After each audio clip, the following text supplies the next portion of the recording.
ধন্যবাদ শান্তমারিয়াম university of trade and টেকনোলজির মাননীয় vice chancellor professor doctor Shamsul Haque সাহেবকে। বেটার লেট দ্যান নেভার, দেরিতে হলেও শুরু হলো আজকে থেকে আর এক যুদ্ধ। এই যুদ্ধে আপনারা সবাই সহযোদ্ধা। আসুন আমরা সবাই এই যুদ্ধকে এগিয়ে নিয়ে যেতে, এই যুদ্ধ জয়ের পরিকল্পনা নিয়ে শান্তমারিয়াম ফাউন্ডেশনের চেয়ারম্যান জনাব ইমামুল কবির শান্তকে সহযোগিতার হাত, সাহায্যের না সহযোগিতার হাত বাড়িয়ে দিন। যে কোনো যুদ্ধে একজন সেনাপতি লাগে। আজ সেনাপতির দায়িত্ব নিয়ে আবার তিনি অবতীর্ণ হলেন রণাঙ্গনে, আর আমরা সবাই তার যোদ্ধা। এবার আমরা সভাপতি শান্তমারিয়াম ফাউন্ডেশনের চেয়ারম্যান, প্রতিষ্ঠাতা চেয়ারম্যান জনাব ইমামুল কবির শান্ত কথা শুনব। আসসালামু আলাইকুম। আমি আমার বক্তব্যের শুরুতেই আমার উপস্থিত সহযোদ্ধা এবং মুক্তিযুদ্ধের শহীদ আমাদের সহযোদ্ধাদের পরিবারবর্গের যারা আজকে এখানে উপস্থিত হয়েছেন, শহীদ বীর মুক্তিযোদ্ধাদের সেই পরিবারের সদস্যদের এবং আমার সহকর্মী উপস্থিত সুধীবৃন্দকে আমার আন্তরিক সালাম ও শুভেচ্ছা জানিয়ে শুরু করছি। এখানে আমরা এতক্ষণ স্মৃতিচাপ যুদ্ধ পরবর্তী জিনিসগুলোকে আমরা কীভাবে কি হচ্ছে কি না হচ্ছে সব কিছুই শুনেছি। এখন আমি কেন আজকে এই ধরনের একটা আয়োজন করেছি, এর পিছনে অবশ্যই সবারই কিছু না কিছু কারণ থাকে, কিছু না কিছু উদ্দেশ্য থাকে, কিছু না কিছু আদর্শ থাকে। আমরা আজকে যে দেশে বসবাস করছি, যে দেশের জন্য আমরা যুদ্ধ করেছিলাম, সেই দেশে আজকে যত কিছুই করে না কেন তার শতকরা প্রায় 90-95 ভাগের পিছনেই সেই প্রতিষ্ঠান বা আয়োজক যারা কোনো কিছু করতে আসেন, তাদের কোনো না কোনো স্বার্থের জন্যই তারা আসেন। স্বার্থহীনভাবে কাজ করার মতো আজকে দেশের লোকের অভাব হওয়াতেই 35 বছর পরেও এ স্বাধীনতা বৃথা, এই স্বাধীনতার সুফল আজকে যাদের পাওয়ার কথা তারা পায়নি।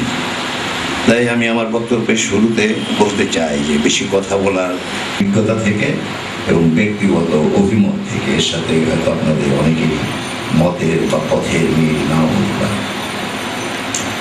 আমি প্রথমেই যে কথাটা বলবো যে আমরা বাংলাদেশের সন্তান, এদেশের মাটিতে আমরা লালিত হয়েছি। কারণ আমি বিশ্বাস করি যে একটা মানুষ সে যখন আসে দুনিয়াতে, কেউ আল্লাহ বা আমি ধর্মে বিশ্বাস করি, মনে করেন আল্লাহ তাকে পাঠায়।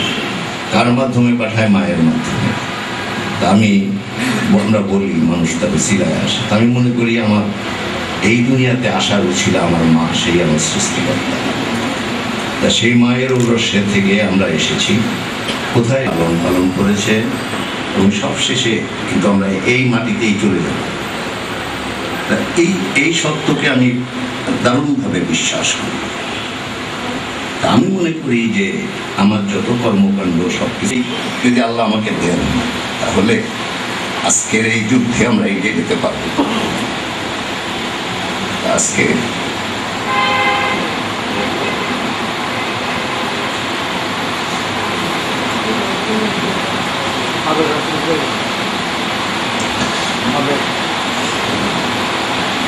যে বিষয়ে আমি কথা বলতে চাচ্ছি, যে আজকে যারা এসছেন অনেক দিন পরে আমরা একসাথে হয়েছি।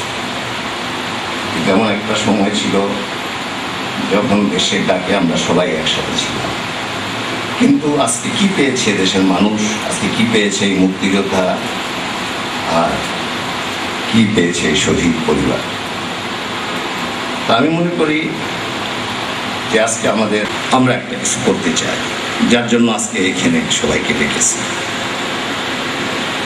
তো সেই ডাকে আজকে যারা এসছেন তাদের সবাইকে আমি আমার আন্তরিক অভিনন্দন জানাচ্ছি যে আপনারা সবাই এখানে উপস্থিত হয়েছেন। আর এই ডাকে সাড়া দিয়ে আমাদের কি করণীয় কি আমাদের করতে হবে, কেনই বা আমরা এগুলো করব, এই সম্পর্কে আমি দু চারটি কথা বলব।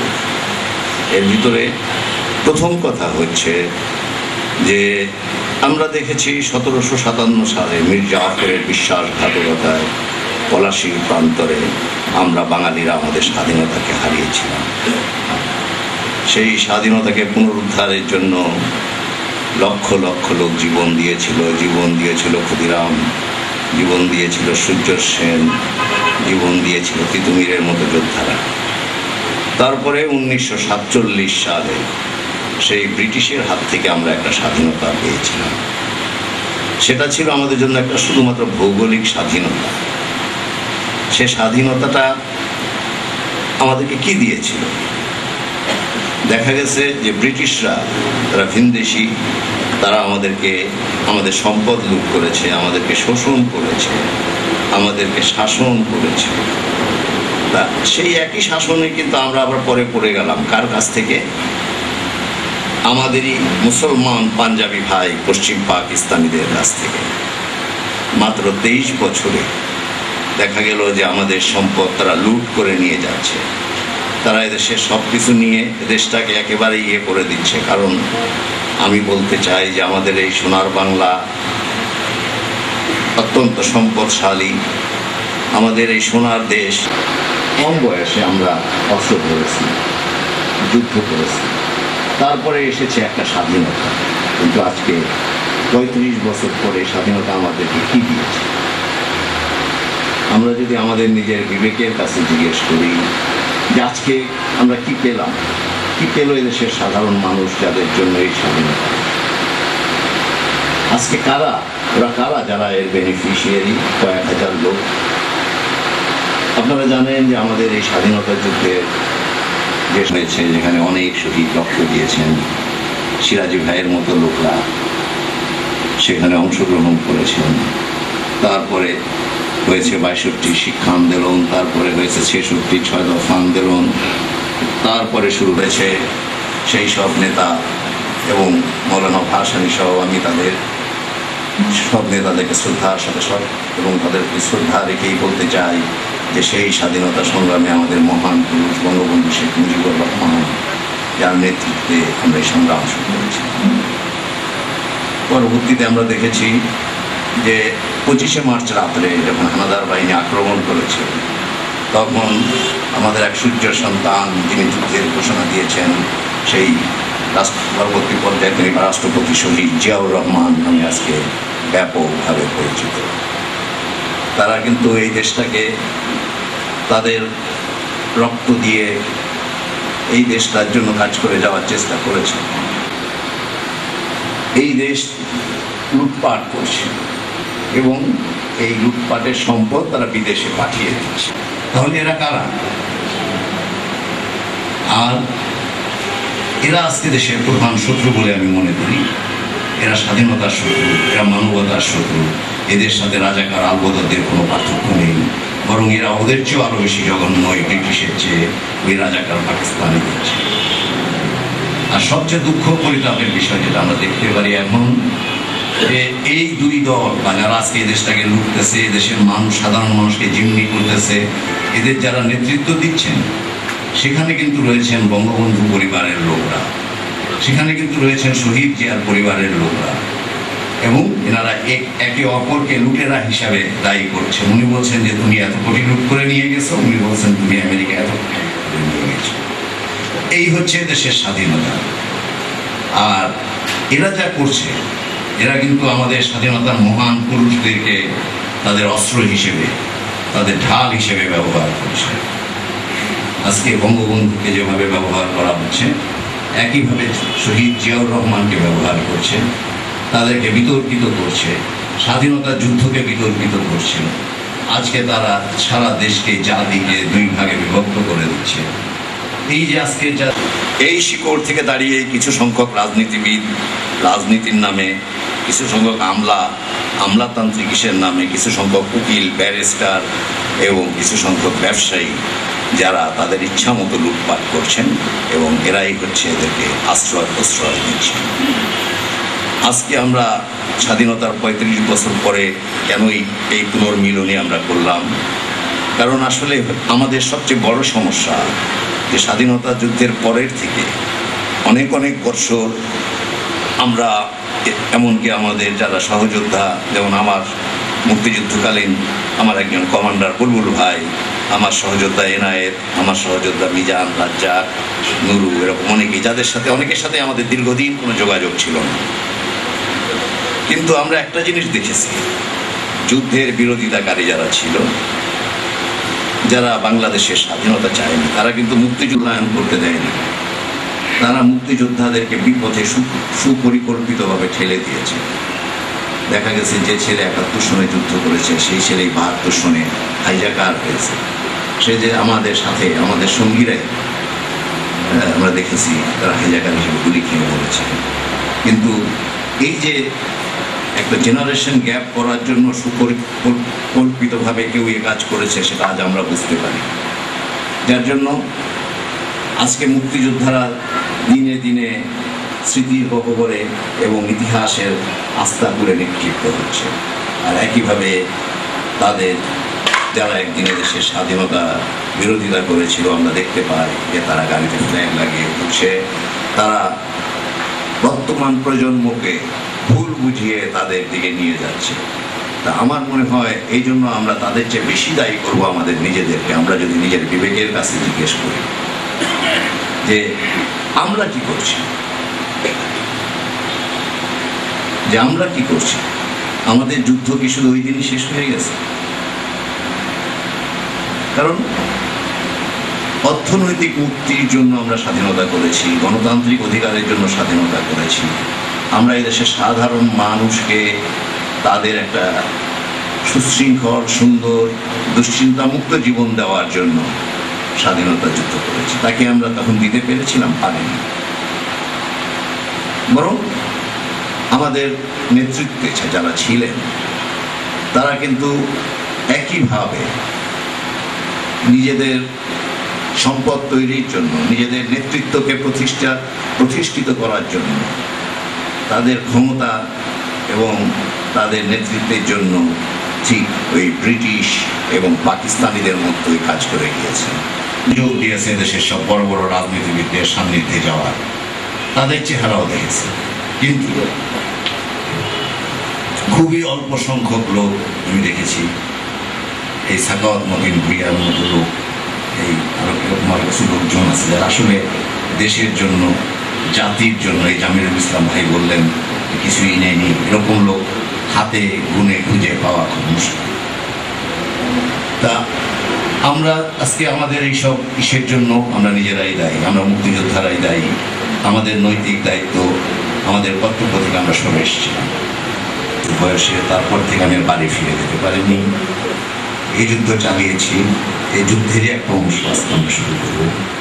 কারণ আমার কথা হচ্ছে যে এই যুদ্ধ আজকে আমরা যেটা করব, আমরা এটা কোনো রাজনৈতিক অন্য কোনো ইস্যু, আমরা শিক্ষা ব্যবস্থা এরা তৈরি করে রেখেছে যাতে এদেশের সাধারণ মানুষ, গরিব মানুষের ছেলে এই শিক্ষা নিয়ে তার কিছু না করতে পারে, তাকে ঠেলে দেওয়া হয়েছে। বিক্রি করার সুযোগ থাকছে না, তখন পার্শ্ববর্তী দেশ থেকে পাঠানো ফ্যান্সি ডেল খেয়ে রাস্তায় অ্যাডিক্টেড হয়ে পড়ছে। আমরা চিন্তা করেছি যে আমাদের এর থেকে বেরিয়ে আসতে গেলে কি কি দরকার। পর্যায়ক্রমে আমরা দেখেছি এদেশের শিক্ষা ব্যবস্থায় কোনো গণমুখী শিক্ষা, বিশেষ করে কর্মমুখী শিক্ষার কোনো স্থান নেই, সেখানে খুবই কম। তারপরে আমরা দেখেছি এদেশের মানুষের উন্নতির জন্য যে জিনিসগুলো দরকার, আমাদের দেশের যে সম্পদ, সেই সম্পদের ব্যবহার। যেমন আমাদের সম্পদ কি, আজকে আমরা গার্মেন্টসকে আমাদের একটা বিরাট শিল্প বলি। কেন? কারণ গার্মেন্টস থেকে আমাদের প্রচুর বৈদেশিক মুদ্রা আসে। তা আমরা দেখেছি তখন 2003 সালে যে এই সেক্টর নিয়ে সবাই খুবই হতাশাগ্রস্ত। সবাই বলল 2005 সালে, 2002 সালে সবাই হতাশাগ্রস্ত, বলল 2005 সালের পরে গার্মেন্টস শিল্পের টিকার কোনো সম্ভাবনা নাই, কারণ আমাদের কোটা উঠে যাবে। তা চিন্তা করলাম কেন যাবে না। হ্যাঁ, সেই মুহূর্তে আমরা চিন্তা করলাম যে আচ্ছা আমাদের টিকে থাকতে হলে কি দরকার, টিকে থাকতে হলে দরকার আমাদের নিজস্ব শক্তি, সেই শক্তির জন্য আমাদের দরকার কি আমাদের নেই। গার্মেন্টস শিল্পে আমরা দেশে আমাদের, আমি শ্রদ্ধা রেখেই বলতে চাই গার্মেন্টস মালিকদের উদ্দেশ্যে যে ওনারা এই প্রতিষ্ঠানটাকে প্রাতিষ্ঠানিক করার জন্য তখন পর্যন্ত কোনো উদ্যোগ নেননি, কোনো ব্যাকওয়ার্ড লিঙ্কেজ তৈরি করেননি। ওনারা কিন্তু অনেক আগের থেকেই জানতেন এগুলো হবে। ইভেন তারা এইসব টেকনিক্যাল সাইটগুলো করেনি। হাজার হাজার বিদেশি লোকের এখানে ওয়ার্ক পারমিট দিয়ে তারা কাজ করিয়েছে। কিন্তু আমাদের যে এভারেজ মেধা সেটা অন্য অন্য দেশের চেয়ে অনেক বেশি। পার্শ্ববর্তী দেশ ইন্ডিয়া, শ্রীলঙ্কা থেকে দেখা গেছে এখানে হাজার হাজার লোককে বছর বা 2 বছর এই বিষয়ে শিক্ষা দেওয়া হতো, তার চেয়েও অনেক কম টাকায় কিন্তু এই কাজগুলো হতো, যেটা আমরা এখন প্রমাণ করেছি। আমরা এই ডিজাইন এডুকেশনকে প্রমোট করেছি। আমরা এদেশের ছেলেরা আজকে প্রমাণ করে দিচ্ছে যে বাংলাদেশের গার্মেন্টস শিল্প টিকিয়ে রাখার জন্য তারা যথেষ্ট, তারা জানে কিভাবে গার্মেন্টস চালাতে হয়। আর আজকে আমার দেশের গ্রামের মেয়েরা দেখিয়ে দিচ্ছে যে তাদের স্কিল বিক্রি করে কিভাবে আমেরিকা এবং ইউরোপের বাজারে কম্পিটিশন করে গার্মেন্টস বিক্রি করে বাংলাদেশ টিকে গেছে। একইভাবে আমরা দেখেছি যে আমাদের পাট, আমরা জানি আমাদের মাটি অত্যন্ত উর্বর। আল্লাহ আমাদেরকে অনেক উর্বর মাটি দিয়েছেন, যে মাটিতে যে ফসল হয় তাও আজকে বিশ্ববাজারে অনেক অনেক গুণের অনেক অনেক দামে বেচা যায়। আমাদের যে সোনালী আঁশ পাট, সেই পাটকেও ধ্বংসের একটা সুপরিকল্পিত পরিকল্পনা। আমাদের এখানে আদমজি জুট মিলের মতো বড় জুট মিল বন্ধ হয়ে যাচ্ছে। আমার পার্শ্ববর্তী দেশ ভারতের কলকাতায় সেই একই ক্যাটাগরির জিনিস তৈরি করার জন্য ওই জুট মিল তৈরি হচ্ছে। আমাদের সমস্যা, আমরা আমাদের পাটের সঠিক ব্যবহার জানি না। কারণ বিশ্বে আপনি পাট রপ্তানি করে টিকতে পারবেন না। আপনাকে টিকতে হলে পাটজাত দ্রব্য, পাটজাত পণ্য তৈরি করে বিক্রি করতে হবে। এবং এই পণ্য তৈরি করা কোনো কঠিন ব্যাপার না। আমার যে মেয়ে আজকে গার্মেন্টস তৈরি করে সে অতি সহজেই এটা তৈরি করতে পারে, যদি তাকে সঠিক শিক্ষা দেওয়া হয়, সঠিক ডিজাইন এবং কোয়ালিটি সম্পর্কে তাকে জানানো হয়। যদি এদেশের যারা সরকার, যারা নিয়ন্ত্রণ করে, তারা যদি চান যে না এগুলো হবে দেশে, এগুলো করা কোনো ব্যাপার না। একইভাবে আমাদের হস্তশিল্প, সেখানেও রয়েছে প্রচুর স্কোপ। তো এইভাবে আমরা দেখেছি আমরা আমাদের দেশের যে সম্পদ, এই সম্পদকে ব্যবহার করে বাংলাদেশ অনেক দূর এগিয়ে যেতে পারে। টেকনিক্যাল এডুকেশন নেই, তাই এগুলো প্রমোট করার জন্য আমরা কাজ করছি। আমরা আরও দেখলাম যে সত্যিকার অর্থে তখনই মানুষ এগিয়ে আসবে যখন একটা মানুষ পরিপূর্ণ মানুষ হবে। সেই পরিপূর্ণ মানুষ হওয়ার জন্য তার দরকার তার সাংস্কৃতিক শিক্ষা। ধর্মের নামে বিভিন্ন রকম ধূম্রজাল সৃষ্টি করে দেশের মানুষকে বোকা বানিয়ে কিছু সংখ্যক লোক, কয়েক হাজার লোক এই দেশ শাসন করার জন্য তারা ধর্মকে ব্যবহার করছে, করে তারা সাধারণ মানুষকে তাদের সঠিক শিক্ষা থেকে বঞ্চিত করছে। তাই আমরা সেই কালচারাল এডুকেশনের জন্য আমি সাংস্কৃতিক শিক্ষা বিকাশের লক্ষ্যে কার্যক্রম শুরু করলাম। আমাদের এই ফাউন্ডেশন থেকে আমরা আরও দেখলাম যে আমরা অনেক পিছিয়ে যাচ্ছি ডিগ্রি কালচারের পিছনে দৌড়িয়ে। পশ্চিমা বিশ্বে আমরা দেখেছি যে সেখানে একটা লোক 18 বছর বয়সে কাজ করতে যায়। আমি নিজে জার্মানিতে ছিলাম, সেখানেও আমি দেখেছি। সেখান থেকে আমি শিক্ষা নিয়ে এসেছি যে কেন আমার দেশের লোক কেন 18 বছর কাজ করতে পারবে না, যদি তাকে একটা ট্রেনিং, একটা ভোকেশনাল, একটা ডিজাইন, একটা টেকনিক্যাল এডুকেশন দেওয়া হয়, সে যে কোনো কাজ করতে সক্ষম। এবং তার পরবর্তীতে তার যদি প্রয়োজন হয় সে দূরশিক্ষণের মাধ্যমে উচ্চশিক্ষা গ্রহণ করতে পারবে। তাই আমরা সেই কার্যক্রম শুরু করলাম। আমাদের এই বিশ্ববিদ্যালয়, আমাদের এই ফাউন্ডেশনে যে কোনো লোক যে কোনো অবস্থায় এসে কাজ শিখে যে কোনো জায়গায় কাজ করে সে ইচ্ছা করলে কাজে থেকে ম্যাট্রিক থেকে শুরু করে, 8 থেকে শুরু করে, বিবিএ থেকে শুরু করে, এমবিএ থেকে শুরু করে, অনার্স থেকে শুরু করে মাস্টার্স ডিগ্রি অর্জন করতে পারে। আমাদের জাতিকে এটা দেখিয়ে দিতে হবে। এটা সবই আছে আমাদের দেশে, আমরা তেমন বড় কিছু করিনি, কিন্তু কোনো উদ্যোগ নাই, কোনো সঠিক দিক নির্দেশনা নাই যে তুমি গরিবের ছেলে, তুমি এত বছর তোমার জমি বেচে, গরু বেচে কেন তুমি লেখাপড়া করে বেকার। আল্লাহ আমাকে সুযোগ দিয়েছে তাদের কাছে যাওয়ার। আমি দেখেছি তারা রাতের বেলা কি করে, আমি দেখেছি তারা বিদেশে যে সব একসাথে কোথায় থাকে, কি করে। তা এইসব দেখে আমি নিজের বিবেকের তাড়নায় এই কাজ করছি, যেটা আমার স্বাধীনতার যুদ্ধ এখন শেষ হয় না। তা সেই যুদ্ধের অংশ হিসেবেই আমি মনে করি যে আমার এই সহযোদ্ধা যারা মারা গেছেন তাদের কে স্মরণ করা আমাদের দায়িত্ব, কারণ একটা মানুষ তখনই পরিপূর্ণ মানুষ হয় যখন সে তার নিজেকে, নিজের পরিবারকে, তারপরে নিজের সমাজকে, নিজের দেশকে সত্যিকার অর্থে কিছু দিতে পারে। আর আমি মনে করি যে এই সহযোদ্ধারা এরা আমারই পরিবার, এরা আমরা আমাদের শান্ত মারিয়াম পরিবারের একটা ইয়ে করি, তাই আজকে যারা জীবিত আছেন তারাও আমার পরিবার, আর যারা মারা গিয়েছেন তারাও আমার পরিবার। আমি যাই করব, যতটুকুই আমার সামর্থ্য আছে, আমি মনে করব যে এই সহযোদ্ধারা আমার পরিবারের সদস্য। আমার আল্লাহ আমাকে যতটুকু সামর্থ্য দিয়েছেন ওইটুকের ভিতরে আমি করতে চাই, কারণ এখানে কিছু কথা থাকে। আজকে দেখা যায় যখনই কোনো প্রতিষ্ঠান কোনো আর্থিক সুবিধা নিতে যায়, সেটা যে কোনো প্রতিষ্ঠানই হোক না কেন, আমি নিজে দেখেছি এদেশে আর্থিক সুবিধা নেওয়ার অনেক সুযোগ রয়েছে। অনেক অনেক বিদেশি এনজিও থেকে শুরু করে বিভিন্ন প্রতিষ্ঠান রয়েছে, কিন্তু আমার না কারো দেশে তারা এখানে কাজ করে। কারণ আপনারা একটা জিনিস লক্ষ্য করেন যে এদেশ থেকে উপনিবেশিক শক্তি চলে গেছে। আগে ব্রিটিশরা লর্ড ক্লাইভকে দিয়ে দেশ শাসন করাতো, কিন্তু আমি দেখতে পাই যে এখনো সেই লর্ড ক্লাইভের প্রেতাত্মা ওইখানে আছে। কোথায় আছে? আমাদের এই বাড়িধারার সৌরম্য প্রসাদে আছে, গুলশানের সৌরম্য প্রসাদে আছে। তাদের আজকে ভোল পাল্টিয়ে হয়তো তারা অ্যাম্বাসেডর হয়ে আসছেন বা রাষ্ট্রদূত হয়ে আসছেন, কিন্তু তাদেরই কিন্তু দড়ির টানে নাচছে আমাদের এই রাজনীতিবিদরা, যারা নিজেদেরকে দেশে সর্বময় ক্ষমতার অধিকারী, এবং অনেকে তো এ দেশটাকে তাদের বাপদাদার সম্পত্তি মনে করেন, অনেকে তাদের স্বামীর সম্পত্তি মনে করেন, কিন্তু এরা কখনো চিন্তা করেন না যে একদিন তারা এসছেন খালি হাতে, যেতে হবে খালি হাতে। কোথাও যে তাদেরকে জবাবদিহি করতে হবে সাধারণ মানুষের সাথে যে প্রতারণা করা হয়েছে। তা আজকে আমার কথা হচ্ছে যে আমরা আজকে একটা ভালো উদ্যোগ নেওয়ার চেষ্টা করেছি। এই জন্য আমার সহযোদ্ধারা আমাকে যথেষ্ট অনুপ্রেরণা জুগিয়েছেন, যথেষ্ট সময় দিয়েছেন, এবং আমি আশা করি আগামী দিনে আমি আপনাদের সকলের কাছ থেকে এই অনুপ্রেরণা, এই সহযোগিতা পাবো, সক্রিয় সাহায্য পাবো। আমার মুক্তিযোদ্ধা শহীদ পরিবার থেকে যেসব কথাগুলো এসছে, অবশ্যই আগামী বছরের আগে ইনশাআল্লাহ তার যতটুকু পারি আমরা পালন করব। প্রথমত আমরা তাদের কবর সংরক্ষণ করা, যেটার দায়িত্ব আমি নিচ্ছি, এটা আমরা করব। তারপরে আমরা তাদের পরিবারের যারা আছে, যদি এমন কেউ থাকেন কোনোভাবে অসচ্ছল থাকেন শিক্ষা দীক্ষার জন্য, আমি আমার শান্ত মারিয়াম ফাউন্ডেশন থেকে তাদের সব ধরনের ব্যবস্থা করব যাতে তারা শিক্ষা গ্রহণ করতে পারে। আর একই সাথে আমি একটা ঘোষণা দিতে চাই যে এই শান্ত মারিয়াম ফাউন্ডেশনের পরেও এই স্মৃতি রক্ষার জন্য আমি শহীদ মুক্তিযোদ্ধা ফাউন্ডেশন নামে একটা ফাউন্ডেশন করতে চাই, এবং সেই ফাউন্ডেশনের অর্থায়ন আমি করব। করে আমরা এদের স্মৃতি রক্ষার জন্য প্রতি বছর যাতে আমরা একসাথে হতে পারি, বিভিন্ন অনুষ্ঠানে যাতে আমরা করতে পারি, প্রতিটা জায়গায় যাতে আমরা মুক্তিযোদ্ধা এবং মুক্তিযুদ্ধের আদর্শ উদ্দেশ্য থেকে আবার এই নতুন মুক্তিযুদ্ধের প্রেরণার জন্য মানুষকে প্রেরণা দিতে পারি, আমাদের এই কর্মকাণ্ডকে এগিয়ে নিয়ে যেতে পারি। এইসব কাজগুলো আমরা শুরু করবো ইনশাল্লাহ।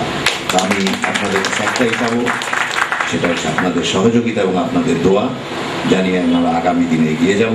আমি এখানেই শেষ করছি। আবারও আপনাদের সবাইকে আমি কৃতজ্ঞতা জানাচ্ছি, আপনারা আজকে এসছেন, এবং আমি আশা করি ভবিষ্যতে আপনারা আমাদের সাথে এই কর্মকাণ্ড।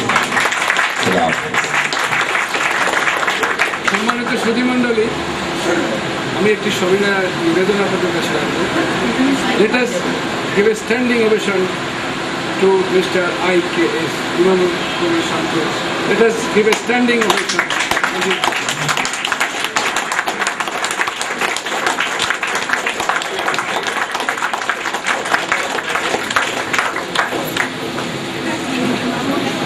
ধন্যবাদ তার মূল্যবান বক্তব্য রাখার জন্য। এবারে আপনাদের সামনে ধন্যবাদ জ্ঞাপন করবেন বীর মুক্তিযোদ্ধা মিজানুর রহমান জান্নাত। তারপরে আমাদের সাংস্কৃতিক অনুষ্ঠান পরিবেশনায় থাকছে শান্ত মারিয়াম ইউনিভার্সিটি অফ ক্রিয়েটিভ টেকনোলজির সঙ্গীত বিভাগের ছাত্রছাত্রী এবং শিক্ষকবৃন্দ। এই অনুষ্ঠানটি পরিচালনা করবেন, অর্থাৎ সাংস্কৃতিক অনুষ্ঠানটি পরিচালনা করবেন ডক্টর মুশাররফ শর্মা। ধন্যবাদ জ্ঞাপন বীর মুক্তিযোদ্ধা মিজানুর রহমান জান্নাত। এই অনুষ্ঠানে ধন্যবাদ দেওয়ার মতো দৃষ্টতা প্রকাশ করব না, কারণ এখানে যারা উপস্থিত আছেন, গাজী ভাইয়ের কথায় আমি বাদে দিলাম যে যারা জীবিত আছেন তারা শ্রেষ্ঠ সন্তান না হলেও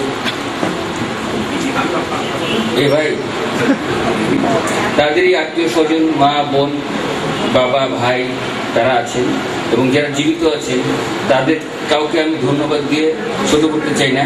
আমি তাদের কাছে কৃতজ্ঞতা প্রকাশ করছি এই অনুষ্ঠানে উপস্থিত থাকার জন্য। আর বিশেষ করে আমি কৃতজ্ঞতা প্রকাশ করছি আমার বন্ধুবর, সহযোদ্ধা, সহ পাঠী, আমরা একসঙ্গে লেখাপড়া করেছি, খুব ছোটো থেকে আমরা একসঙ্গে ছিলাম। আজকের অনুষ্ঠানের সম্মানিত সভাপতি মুক্তিযোদ্ধা জনাব ইমামুল কবির শান্তির কাছে উনি যে প্রতিশ্রুতিগুলো আমাদেরকে দিয়েছেন, সেই প্রতিশ্রুতিগুলো উনি একা রক্ষা করতে পারবেন না। আমরা সবাই মিলে তাকে এই আশ্বস্ত করতে চাই যে ওনার এই প্রতিশ্রুতি, যেটা উনি শহীদ মুক্তিযোদ্ধা স্মৃতি ফাউন্ডেশন করতে যাচ্ছেন, তার জন্য আমাদের যতটুকু দরকার, যদি প্রয়োজন হয় আমরা আরও একটা ৭১ টেনে নিয়ে আসবো। ধন্যবাদ সবাইকে। করতে গেলে যেটুকু প্রস্তুতির দরকার, তার আগে আমি মঞ্চে উপবিষ্ট সকল অতিথিবৃন্দকে অনুরোধ করছি, আপনারা যদি দর্শক আসনে আপনাদের আসন গ্রহণ করেন তবে সাংস্কৃতিক অনুষ্ঠানটি শুরু করতে সুবিধা।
সম্মানিত সুধীমণ্ডলী, শান্তমারিয়াম বিশ্ববিদ্যালয়ে মাস্টারশেফ সেমিস্টারের ছাত্র এবং একাডেমির সঙ্গীত শিক্ষক সুমন মোহাম্মদ হাফিজ সঙ্গীত পরিবেশন করছেন।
জাহাঙ্গীর হোসেন সরকার।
দেশের গান গাইতে রে দয়া দুঃখে আমার পরাণ কান্দে রে।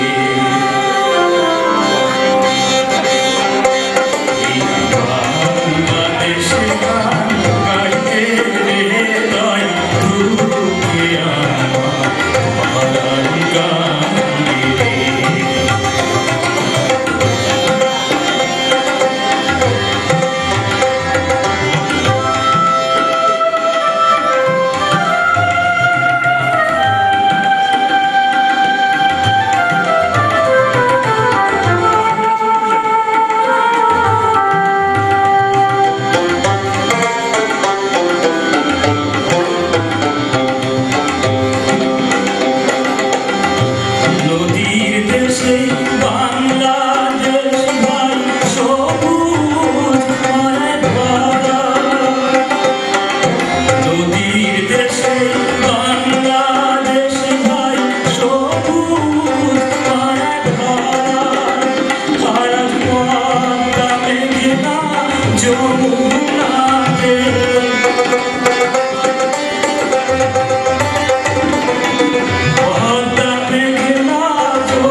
করে দেখো, চেয়ে চেয়ে দেখো, আজ পতাকা দেখারই দিন।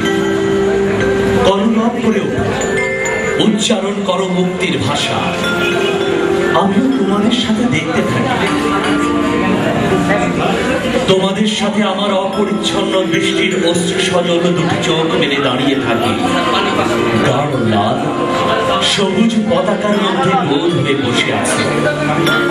মনে হয় যেন পৃথিবীর মুক্তিকামী মানুষের রক্তের লোহিত কণায় অঙ্কিত হয়েছে সূর্য। আমার ভেতর কলরব করে ওঠে কত মুখ, কত আকাঙ্ক্ষার উজ্জ্বল দৃষ্টি, যারা আর ফিরে আসে। একজনের কথা মনে পড়ছে, মৌতলা স্টেশনের পাশ দিয়ে বামটিয়া বাজারের দিকে চলে গেছে যে পথ, সেখানে ছিল তার ক্যাম্প। ট্রেনিং নিতে গিয়ে তার কোনই থেকে রক্ত ঝরে ক্ষত হয়ে গিয়েছিল। ফেরেনি সে। তার মাকে সান্ত্বনা দেওয়ার ভাষা বা শব্দ বাংলা ভাষার অভিধানে ছিল না, কিন্তু তার মায়ের সামনে দাঁড়িয়ে আমি যে ইঙ্গিতে কথা বলেছিলাম, তাতে মহিলা শুধু একবার আকাশের দিকে তাকিয়ে ওই গৌর সূর্যের মধ্যে তার পুত্রকে দেখেছিল অশ্রু সজল চোখে। আরো একজনকে জানতাম, যে কুমিল্লা থেকে বেরিয়ে পড়েছিল যুদ্ধের দিকে। গুলিটা লেগেছিল তার কোমরে। আগরতলা হাসপাতালে আমি তাকে দেখতে গিয়েছিলাম। ডাক্তাররা বিষাক্ত সীসার টুকরো নিখুঁত ভাবে বের করতে পারলেও সে আর হাঁটতে পারেনি।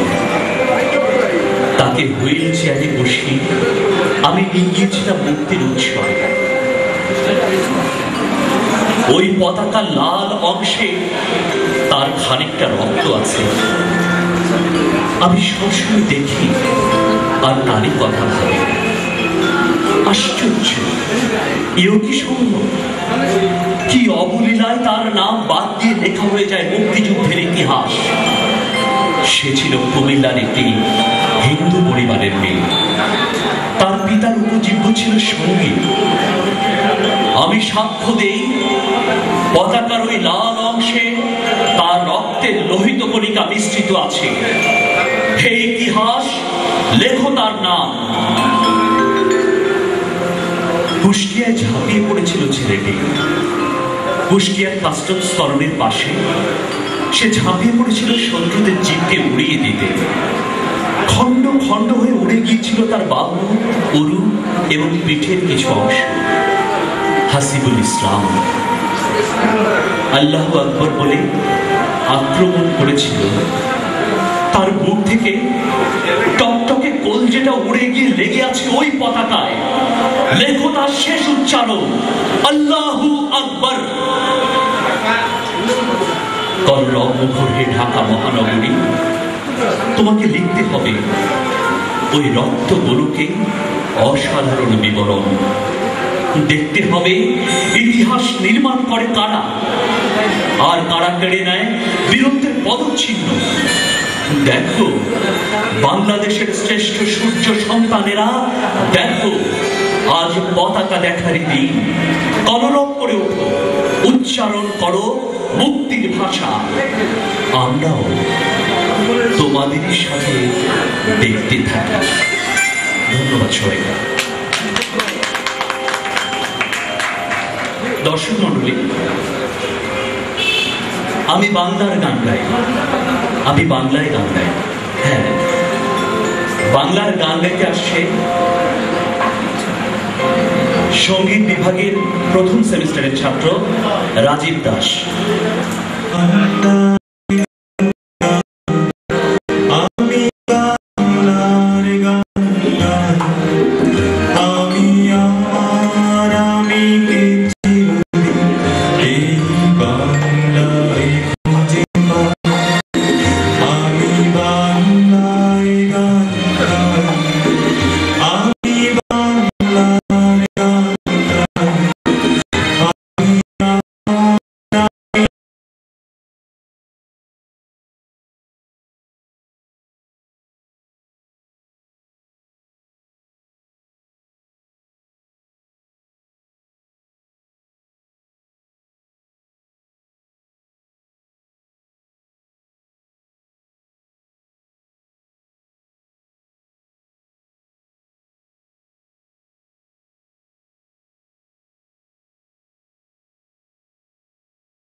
بسم الله الرحمن الرحيم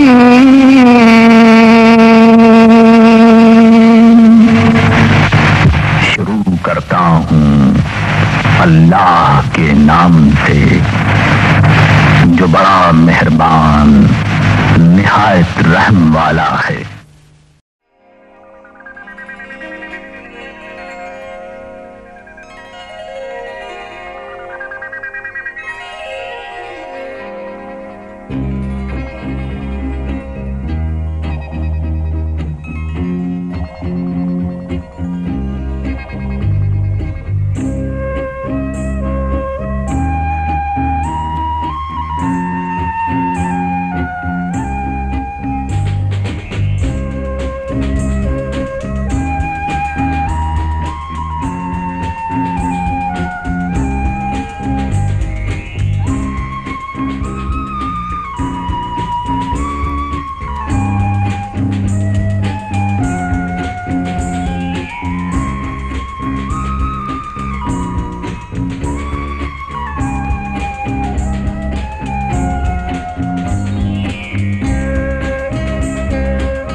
No, he was very punctual. He was very punctual. He was very punctual. I attended him.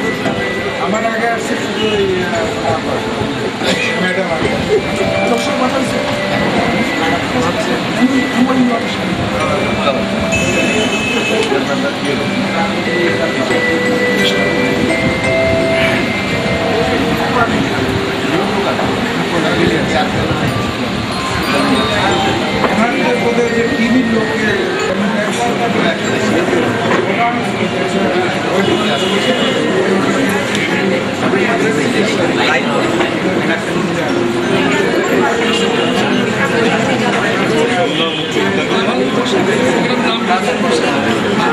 দেখো গান করতে হবে এখন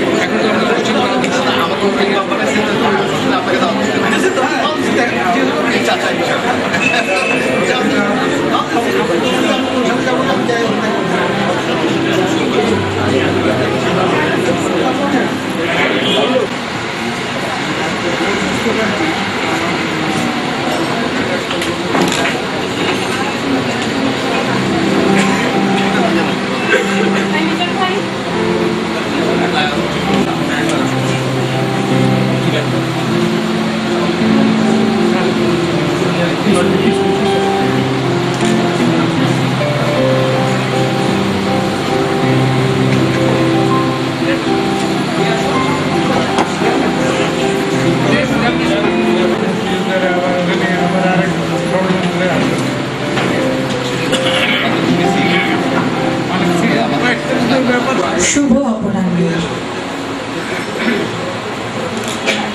উপস্থিত সুধীবৃন্দ, সকলকে মহান বিজয় দিবসের শুভেচ্ছা। সার্থক জন্ম আমার, জন্মেছি এই দেশে, সার্থক জন্ম মাগো তোমার ভালোবেসে। জননী এবং জন্মভূমি স্বর্গের চেয়েও বড়, স্বর্গের চেয়েও মহান। এই জননী এবং জন্মভূমিকে যারা ভালোবাসতে পারেন, জন্মভূমিকে ভালোবেসে যারা নিঃস্বার্থভাবে আত্মত্যাগ করতে পারেন, তাদের জন্ম সার্থক থেকে সার্থকতর। আর এই জন্মভূমিকে ভালোবেসে যারা আত্মাহুতি দিলেন, যে সকল বীরের আত্মত্যাগের প্রতিদানে আমরা পেলাম স্বাধীন সার্বভৌম একটি রাষ্ট্র, তাদের প্রতি শ্রদ্ধায় আমাদের মাথা নিচু হয়ে আসে। যে সকল বীর মুক্তিযোদ্ধা জন্মভূমিকে রক্ষার লড়াইয়ে নেমেছিলেন, ব্রতী হয়েছিলেন, তাদের জন্ম সত্যি সার্থক। যে বাংলাদেশে দাঁড়িয়ে আমরা মুক্ত কণ্ঠে বলতে পারি যে হ্যাঁ, আমরা একটি স্বাধীন রাষ্ট্রে বসবাস করছি, সেই স্বাধীন বাংলাদেশ গড়তে যে সকল বীর মুক্তিযোদ্ধা আত্মত্যাগ করেছেন, যে সকল বীর মুক্তিযোদ্ধা সমস্ত কিছু ভুলে গিয়ে লড়াইয়ে নেমেছিলেন, তাদের কতটুকু মূল্যায়ন করতে পেরেছি আমরা? হ্যাঁ, আসুন, আজ সময় এসেছে বাংলাদেশের আকাশে বাতাসে যাদের জয়ধ্বনি অনুরণিত হচ্ছে, সেই শহীদদের, সেই মুক্তিযোদ্ধাদের এবং তাদের পরিবারের সকলের আত্মত্যাগের সঠিক মূল্যায়ন করার। না হলে আমরা নিজেদের বিবেকের কাছে কি কৈফিয়ত দেব? এই অকৃতজ্ঞতার ভার আর কতদিন আমরা বইব? এই দায়িত্বভার থেকেই, এই বিবেকের দংশন থেকেই আর এক বীর মুক্তিযোদ্ধা, শান্তমারায়ণ ফাউন্ডেশনের চেয়ারম্যান জনাব ইমামুল কবির শান্ত স্থির করলেন সম্পূর্ণ অরাজনৈতিক একটি ফাউন্ডেশন তৈরি করবেন, যার উদ্দেশ্য হবে শহীদ মুক্তিযোদ্ধাদের স্মৃতি রক্ষা করা এবং এই ফাউন্ডেশনের মাধ্যমে মুক্তিযোদ্ধা পরিবারের সকল কাজে সহায়তা করা। সকল স্বার্থান্বেষী মানুষের বিরুদ্ধে এই প্রতিষ্ঠান কাজ করবে এবং এই উদ্দেশ্যকে বাস্তবায়ন করার লক্ষ্যেই আজকের এই সভার আয়োজন। শহীদ মুক্তিযোদ্ধা স্মৃতি ফাউন্ডেশনের পক্ষ থেকে আমি লিলি ইসলাম আপনাদের সবাইকে জানাই সাদর আমন্ত্রণ, শুভেচ্ছা, শ্রদ্ধা এবং কৃতজ্ঞতা।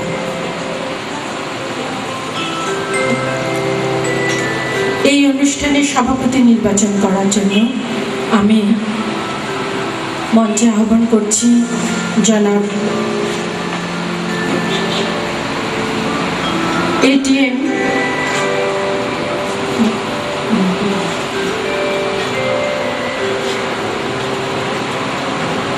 AFM জামিরুল ইসলামকে।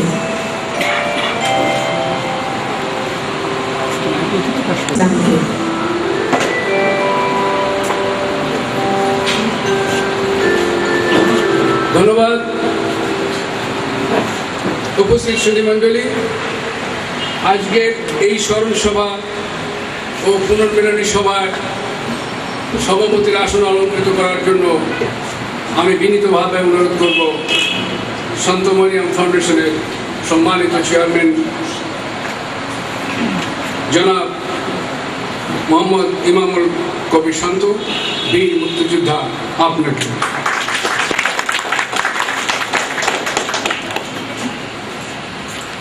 মঞ্চে সভাপতি সহ সকল অতিথিবৃন্দ যাদের আমি নাম ঘোষণা করছি তাদের আসন গ্রহণ করার জন্য সবিনয় অনুরোধ জানাচ্ছি। বীর মুক্তিযোদ্ধা মোহাম্মদ ইমামুল কবির শান্ত, টার্নার। বীর মুক্তিযোদ্ধা GM পাইকার বুলবুল। বীর মুক্তিযোদ্ধা মোহাম্মদ এনায়েতুল করিম খান। বীর মুক্তিযোদ্ধা আব্দুল রাজ্জাক সিন্টু। বীর মুক্তিযোদ্ধা শেখ নুরুল ইসলাম নুরুল। বীর মুক্তিযোদ্ধা ATM আজিজুর রহমান গাজী। বীর মুক্তিযোদ্ধা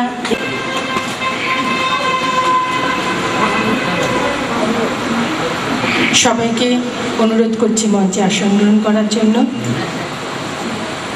আমরা এবার জাতীয় সঙ্গীতের মাধ্যমে আমাদের শ্রদ্ধা জানাবো। আপনারা সবাই উঠে দাঁড়ালে ভালো হয়।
Registrar, Shanto Mariam University of Creative Technology.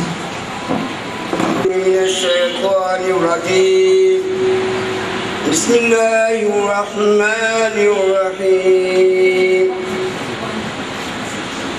يا أيها الذين آمنوا استعينوا بالصبر والصلاة إن الله مع الصابرين.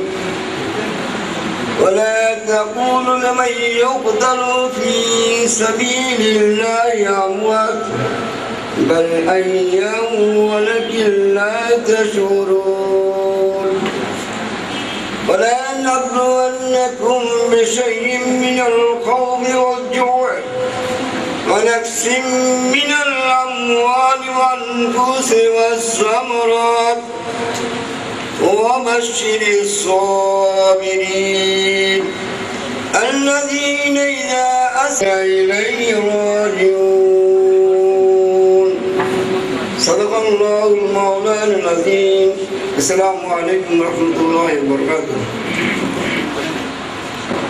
আমি স্বাগত ভাষণ দেওয়ার জন্য বীর মুক্তিযোদ্ধা জনাব জি.এন. পাইকারকে সবিনয় অনুরোধ জানাচ্ছি। আমরা আগরতলা নারাঘরের সেক্টর সহ যোদ্ধা আজকে এখানে একত্রিত হয়েছি এবং সেই সাথে আজকে এই স্মরণ সভায় যাদের আমরা হারিয়েছি ঠিক স্বাধীনতার এই দিনে আমরা আমাদের সহযোদ্ধারা অনেকের সাথে আমাদের ছয়জনকে আমরা হারিয়েছি আমাদের জন্য সেই বলি মাদ্রিন মুসলিম বাবুক আজ আমাদের মধ্যে নাই তাদের বিধেয়ী আত্মার প্রতি শ্রদ্ধা জ্ঞাপনের জন্য আমরা এখানে আপনাদেরকে জানিয়েছি এবং আপনারা যে কষ্ট করে আসছেন আজকে তার জন্য আমরা ধন্যবাদ জানাচ্ছি এবং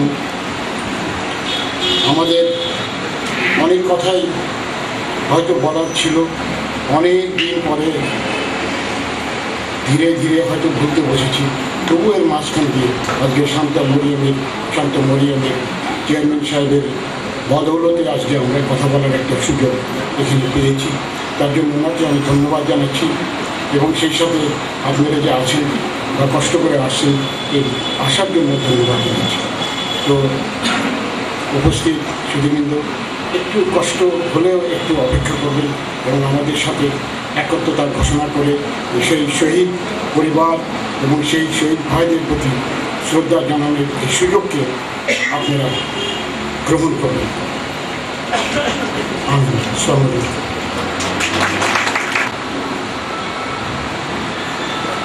ধন্যবাদ বীর মুক্তিযোদ্ধা জনাব জি.এন. পাইকার। আমরা এবার শহীদ মুক্তিযোদ্ধাদের স্মরণার্থে সবাই দাঁড়িয়ে 1 মিনিট নীরবতা পালন করব। সবাইকে দাঁড়িয়ে 1 মিনিট নীরবতা পালন করার অনুরোধ জানাচ্ছি।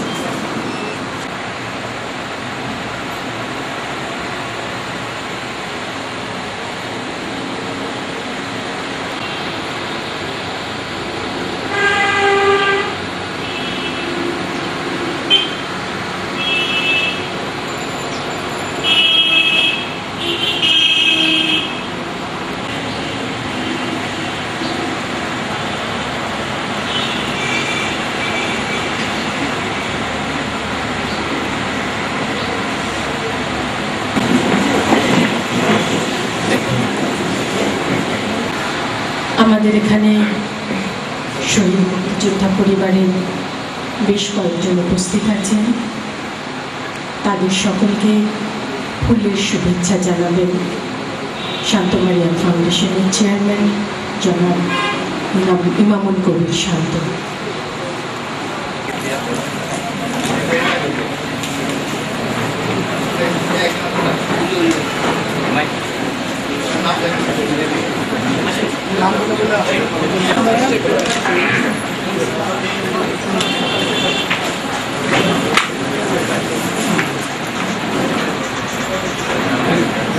একটু ধরেন ওই যে চারদিকটা নেন চারদিকটা আগে সামনে থেকে একটু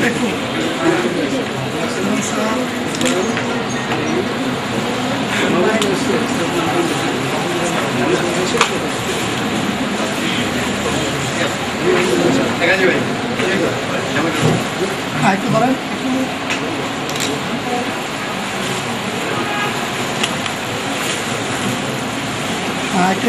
এদিকে ক্যামেরা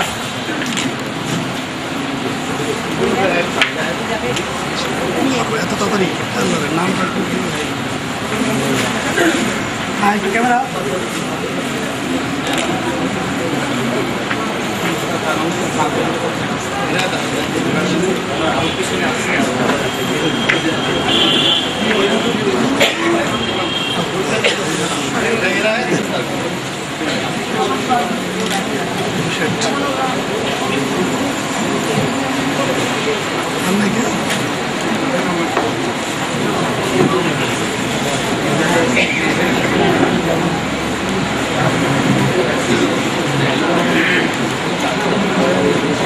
সততই সুখের, তা যতই কষ্টের হোক না কেন, যতই দুঃখজনক স্মৃতি হোক না কেন, স্মৃতিচারণ করতে আমরা অত্যন্ত সুখ অনুভব করি।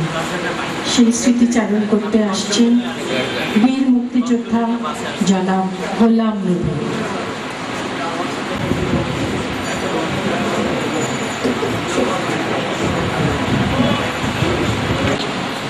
সম্মানিত সভাপতি, বীর সহযোদ্ধা ইমামুল কবির শান্ত, আমার প্রিয় সহযোদ্ধাবৃন্দ, শহীদ মুক্তিযোদ্ধা পরিবারের সদস্যবৃন্দ, প্রিয় সুধীবৃন্দ, আপনাদের সকলের উপর আল্লাহর রহমত বর্ষিত হোক।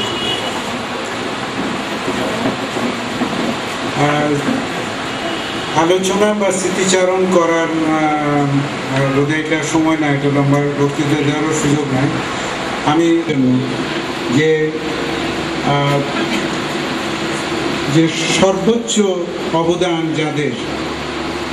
যারা তাদের জীবন বিসর্জন দিয়ে দেশের স্বাধীনতা অর্জন করেছেন, যাদের অবদানের কারণে আজকে আমরা এখানে কথা বলার সুযোগ পেয়েছি, বাংলা ভাষায় অফিসের কাগজপত্রে সই করছি, তাদের মহান স্মৃতি একটু কথা আছে। সেটি হলো যে আপনাদের এই যে একটু আগে যে স্বাধীনতা ন্যাশনাল ধ্যান এবং কোরআন তেলাওয়াত, এই দুইটা জিনিস যে হলো, এটার উপর আমার একটু ছোট্ট স্মৃতি আছে। এটা বোধহয় নতুন প্রজন্মের লোকেদের একটু জানারও দরকার আছে। সেটা হলো যে আমরা সম্ভবত প্রথম এবং তৃতীয় প্লাটুন ঢাকা জেলার তৃতীয় প্লাটুন, যেটাকে সি প্লাটুন, আবার কেউ ফ্ল্যাগ প্লাটুন বলে। এটার প্লাটুন কমান্ডার ছিল আমাদের মায়া ভাই, যিনি এখন আওয়ামী লীগের বড় নেতা। তখন উনি অবশ্যই আওয়ামী লীগ ছিলেন না, তখন উনি ছাত্র ইউনিয়নের নেতা ছিলেন, আওয়ামী লীগের বিরুদ্ধ পার্টি। তো সর্বাধিনায়ক উসমানী সাহেব মেহরবানি করে কলকাতা থেকে এসেছিলেন। তখন কলকাতা থেকে আসা এত সহজ ছিল না। এক তো হলো যে প্লেনটা ক্যালকাটা থেকে আগরতলা আসতে পারতো না, ওটা অনেক ঘুরে তারপরে আসতে হতো, কারণ ইস্ট পাকিস্তানের উপর দিয়ে প্লেন চালানো নিষেধ ছিল আমাদের ক্যাম্প। তো মেহরবানি করে উসমানী সাহেব এসেছিলেন। তখন দুইটা প্রয়োজন হলো, একটা হলো একটা কোরআন শরীফ দরকার হলো, যেটার উপর আনফর্চুনেটলি সহজে কোরআন শরীফ ওখানে জোগাড় করা যায় না, এবং এই কোরআন তেলাওয়াতের ছিল আগরতলাতে, ত্রিপুরা জেলায়। সেখান থেকে একটা কোরআন শরীফ সংগ্রহ করা হলো, কিন্তু ওই একজন আমাদের ক্যাম্পে ছিল হিন্দু, তার জন্য আর কোনো ধর্মগ্রন্থ সংগ্রহ করা যায়নি। আর তার নাম আমার এখনো মনে আছে, বিদ্যুৎ কুমার মজুমদার। একজন মাত্র হিন্দু ছিল, এটা একটা কথা। আর ওই একটা ন্যাশনাল অ্যানথেম গেয়ে শোনানো দরকার ছিল, কোনো মিউজিক টিচারই গাওয়ার দরকার ছিল। কিন্তু আমাদের মধ্যে জনার্দিনে মিউজিক কলেজের ছাত্র ছিল, কিন্তু কেউই এই পুরো গানটা জানত না। তো আমরা বহু কষ্টে 5-6 লাইন গান আমরা একটা প্র্যাকটিস করে নিলাম, এবং তারপরে আমরা সেই গানটা গাইলাম। সেটা আমাদের তৎকালীন, আমরা দেখিনি, শুনেছি তৎকালীন বিবিসি টেলিভিশন থেকে দেখানো হয়েছিল যে লুঙ্গি পরা 4 জন ফ্রিডম ফাইটার গান গাইছে। আর আগরতলাতে একটু প্রবলেম ছিল, ইস্টার্ন সেক্টরে একটু সমস্যা ছিল, খাবার দাবার এটা সব কিছু সাপ্লাইয়ের একটু অসুবিধা ছিল। যেমন কলিকাতার সাইডে যে সুবিধাটা ছিল, এদিকে সেই সুবিধাটা ছিল। তো এই দুটি স্মৃতি আপনাদেরকে বললাম। আর একটি দুঃখের স্মৃতি হলো যে আমি যখন ওখানে গিয়ে পৌঁছলাম তখন মায়া ভাই আমাকে বলে তুই এলি কেন, তোর তো অনেক কথা না, ঢাকায় ভাষায় বলে তোর তো অনেক কথা না। তো এটার কারণ হলো যে আমাদের first night on 25th physical আমাদের পুরুষদের উপরে স্পেশালি ফিজিক্যাল অত্যাচারও করা হয়, এবং সেটা আমার জীবনে একটা বড় পরিবর্তন। কারণ তা না হলে হয়তো এমন হতে পারতো যে আমি হয়তো যুদ্ধে যেতাম না, কিন্তু যুদ্ধে গিয়ে আমার যেটা উপকার হলো সেটা হলো সমগ্র জীবন যাত্রা প্রণালী চেঞ্জ হয়ে গেল। যে যুদ্ধে যাওয়ার আগে যে জীবন ছিল আর যুদ্ধ থেকে ফিরে এসে সমগ্র জীবন, এটা ভালো কি মন্দ জানি না, বাট আগরতলা পর্যন্ত এন্টায়ার রাস্তাটা হেঁটে যেতে হয়েছিল। এটা আমাদের কাছে প্রায় অসম্ভব ব্যাপার ছিল। আমার নারকেল থেকে একটা ছেলে, সে আমার সঙ্গে যাবে মুক্তমন্ত্রী। তো that was a very interesting part of our life, যদি এটা বলা যেতে পারতো আমাদের পরবর্তী প্রজন্মের কাছে। বিভিন্ন সময় মুক্তিযোদ্ধা এবং শহীদ মুক্তিযোদ্ধা পরিবারের সদস্যদের সঙ্গে আমার মেলামেশা করার সুযোগ হয়েছে বিভিন্ন জেলায়, বিভিন্ন উপজেলায়। আমি সালেও যখন আমি জেলা প্রশাসক ছিলাম কোথাও, আমি চেষ্টা করেছি আমার সহযোদ্ধাদের, পরিচিত অপরিচিত সকল সহযোদ্ধাদের এবং তাদের পরিবারের সদস্যদের শুধু সাহায্য করা না, সম্মান দেওয়া, প্রকৃতপক্ষে সম্মান প্রদান করা, সম্মান প্রদর্শন করা। সেটা আমরা করতে পারলে আমাদের জন্য খুব ভালো হতো। শেষ কথা আরেকটা আছে, সেটা হলো ইউরোপের যে কোনো দেশেই আপনি যাবেন, দেখবেন কতগুলি রাইম তারা সবাই গাইতে পারে। ট্রেনের মধ্যে একজন গাইলো, সমস্ত লোক ওই গান গাইতে পারে। তা আমরা বাঙালি এক ভাষাভাষী জাতি হওয়া সত্ত্বেও দুর্ভাগ্যবশত আমরা আমাদের জাতীয় সঙ্গীত গাইতে পারি না। আমাদের অন্য মানে রাইম, যেমন ধরনের যে এমন দেশটি কোথাও খুঁজে পাবো, এই ধরনের কিছু গান থাকা উচিত ছিল। অ্যাটলিস্ট আমরা পারিনি। আমাদের পরবর্তী প্রজন্মকে জন্য এই শান্ত মরিয়ম ইউনিভার্সিটি যে কাজ করছে, যদি এরা এরকমও করে, তার কারণে আমার খুব খারাপ অভিজ্ঞতা আছে। আমি যখন জেলা প্রশাসক ছিলাম, আমার ওখানে পুলিশের কনস্টেবল বা সাব ইন্সপেক্টর এদের চাকরির জন্য সব লাইনে আসছে। এখন এত বেশি আসছে যে এদের মধ্যে চেনা চয়েস করা খুব মুশকিল। তখন এসপি সাহেব বললো যে স্যার কী করবো? আমি বললাম যে এক কাজ করো, ওই 2 লাইন করে গাইতে বলো জাতীয় সঙ্গীত। এবং দেখা গেল যে অনলি 10% পারছে, আর বাকি 90% এমনি ফেল করে গেছে, জাতীয় সঙ্গীত গাইতে পারে না। তো এটা এই ইদানিংকালের কথা বলছি, ধরেন আমি 6 বছর আগের কথা বলছি। It is a very funny nation যে আমরা। তারপরে যেমন আমার আরেকটা জিনিস খারাপ লাগে, যেমন ধরেন এই যে আমি পিডাব্লিউডিতে আমি ওয়ার্কস মিনিস্ট্রি জয়েন্ট সেক্রেটারি ছিলাম। আমরা এই যে শহীদ মুক্তিযোদ্ধা বা এদের জন্য যে ঢাকা শহরে 2টা আছে, আমাদের রায়ের বাজারে যেটা আমার বাড়ির কাছে, আর একটা হলো মিরপুরে। এই যখন এই 16 ডিসেম্বর বা 14 ডিসেম্বর হয়, তখন খুব পরিষ্কার পরিচ্ছন্ন করা হয় পিডাব্লিউডি থেকে। কিন্তু পৃথিবীর কোথাও এরকম হয় না। যদি এটা স্মৃতিস্তম্ভই হয়, তাহলে বাকি সারা বছর এটার প্রতি সমগ্র জাতির সম্মান প্রদর্শন করার কথা। If we don't do it, তাহলে এটা ভেঙে ফেলা হয়, এটা রাখারই দরকার নেই। কারণ আমরা যদি বাকি সময় ওখানে মনে করেন গাঁজা খায় বা ওখানে হেরোইন খায় বা ওখানে অন্য ধরনের অসামাজিক কার্যকলাপ করি, তাহলে এই যাদের স্মৃতির উদ্দেশ্যে এই মিনারগুলি তৈরি করা হয়েছে, এটা প্রতি চরম অবিচার করা হয় তাদের বিদেহী আত্মার জন্য। সর্বোপরি আমরা প্রায় আমাদের ইসলাম ধর্মেও বলা আছে যে একজন মৃত ব্যক্তি সম্পর্কে কোনো গীবত বা খারাপ কিছু করার কথা না। আমরা প্রায়শই আমাদের যে সমস্ত আমাদের মুক্তিযুদ্ধের মহান নায়ক, যারা মৃত নায়ক, তাদের সম্পর্কে রাজনৈতিক কারণে নানা রকম কটূক্তি করি। এটা আমাদের অবশ্যই বর্জনীয় এবং এই জন্য জনমত সৃষ্টি করা উচিত। নদীর ওপারে চলে গেলাম, ওখানে গিয়ে খুব বিমর্ষ ছিলাম, কারণ ওই রকম গ্রামের পরিবেশে ধুলার মধ্যে থাকার অভ্যাস ছিল না। হঠাৎ একজন বললো যে রেডিওতে শোনা যাচ্ছে, এই চিটাগাং রেডিও থেকে। এবং বিশ্বাস করবেন না, আমি পার্সোনালি শুনেছি ওই নদীর ওপারে ওই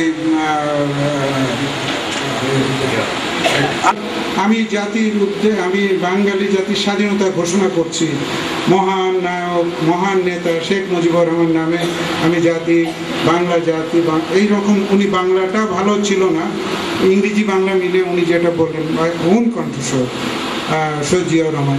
তো আমাদের ধরেন এই সমস্ত মহান নেতাদের সম্পর্কে যারা কারো পক্ষে না, এবং আমার মনে হয় সেভাবে হলে আমরা পরবর্তীকালে আমরা মারা গেলেও তো এই জাতি থাকবে, এই দেশ থাকবে, তো সেটাকে একটা মানুষ যাতে শ্রদ্ধা করে, এটা একটা মহান জাতি হিসাবে যারা যুদ্ধ করে দেশ স্বাধীন করেছে, তো এরকম হওয়া উচিত। আমি লম্বা কথা বলতে চাই না, বক্তব্যের শেষে আবারও আমাদের যাদের মহান আত্মত্যাগের বিনিময়ে যেসব প্রাণ জ্যোতিষ্ক হয়ে গেছে, আমার ছোটবেলায় বিশ্বাস করতাম না যে আমার নানি মারা গেছে যে আকাশে তারা হয়ে আছে, তো এটা আমার বিশ্বাস। এখন আমি ব্রেন আমার বলে যে এটা সত্য নয়, কিন্তু হৃদয় এখনো বিশ্বাস করে যে আমার নানি মারা গেছে, জ্যোতিষ্ক হয়ে গেছে। স্টিল আই বিলিভ তো যে মহান জ্যোতিষ্ক যারা আকাশে বিচরণ করছে, যারা যাদের অবদানে, যাদের আত্মদানে আজকে আমাদের দেশে আমি আপনার সামনে কথা বলছি, আপনি এখানে বসে সম্মানের সঙ্গে বসে কথাবার্তা বলতে পারছেন, সেই তাদের মহান স্মৃতির উদ্দেশ্যে আমি পুনরায় শ্রদ্ধা জ্ঞাপন করে আমার বক্তব্য শেষ করছি। যারা এই অনুষ্ঠানের আয়োজক তাদের প্রতি আমি আমার অন্তঃস্থল থেকে আমার কৃতজ্ঞতা জানিয়ে আমার বক্তব্য শেষ করছি। আল্লাহ হাফেজ। ধন্যবাদ বীর মুক্তিযোদ্ধা জনাব গোলাম নবী সাহেবকে। আপনার বক্তব্য সবাই খুব ভালোভাবে উপভোগ করছিলেন, সকলের এক্সপ্রেশনে সেটা বোঝা যাচ্ছিল। আমরা এরকম কথা থেকে, এরকম স্মৃতিচারণ থেকে, অভিজ্ঞতার বর্ণনা থেকে নিজেরাও অনেক অভিজ্ঞ হই, নিজেরাও অনেক জানতে পারি। আমাদের প্রত্যেকেরই দায়িত্ব এখন এই জাতিকে তার সঠিক ইতিহাস তুলে ধরা, আমাদের সন্তানদের সঠিকভাবে মুক্তিযুদ্ধের ইতিহাস জানানো, মুক্তিযুদ্ধের ইতিহাস বর্ণনা করা। আমরা যদি প্রত্যেকে অন্তত নিজের সন্তানকেও এইটুকু জানাতে পারি, তবেই কিন্তু আমরা অনেক দূরে গিয়ে যাব, অনেকটা বড় কাজ করে ফেলব। আমি এবার বীর মুক্তিযোদ্ধা জনাব শেখ নুরুল ইসলাম নুরুকে তার স্মৃতিচারণ করার জন্য সবিনয় অনুরোধ জানাচ্ছি।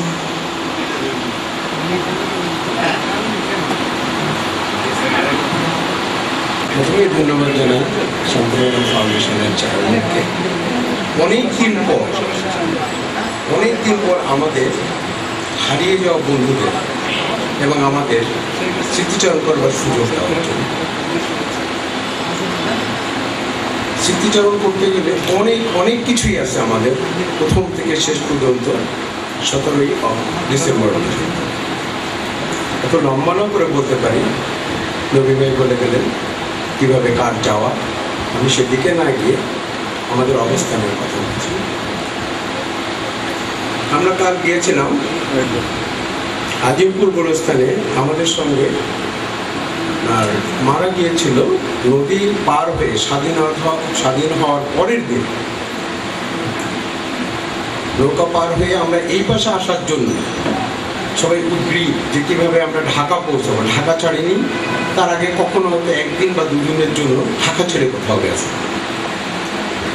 সব পাগলের মতো যার ছিল সঙ্গে হ্যাভারসেট, কাউকার লুঙ্গি কাছা দেওয়া, জীবনে এর আগে কোনোদিন লুঙ্গি পরিনি, তার উপর দিয়ে প্যান্ট পরে ফেললাম, কেউ জুতা, কেউ বোট পায়ে দিয়ে, কত যদি এইবার এসে সবার সঙ্গে দেখা করবো।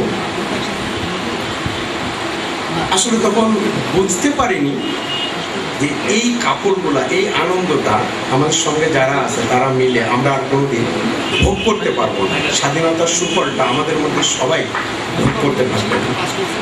নদীর মাঝখানে আমরা চলে আসছি, হঠাৎ করে দেখলাম নৌকাটা আস্তে আস্তে আস্তে নেমে যাচ্ছে। এর মধ্যে অনেকেই সাঁতার জানে, আমরা সবাই 14, 13, 15 এরকম এর বয়সের বেশি কেউ না। হঠাৎ যখন আমরা বুঝতে পারলাম যে নৌকাটা ডুবে যাচ্ছে, তখন আসলে আমাদের করার কিছু নাই।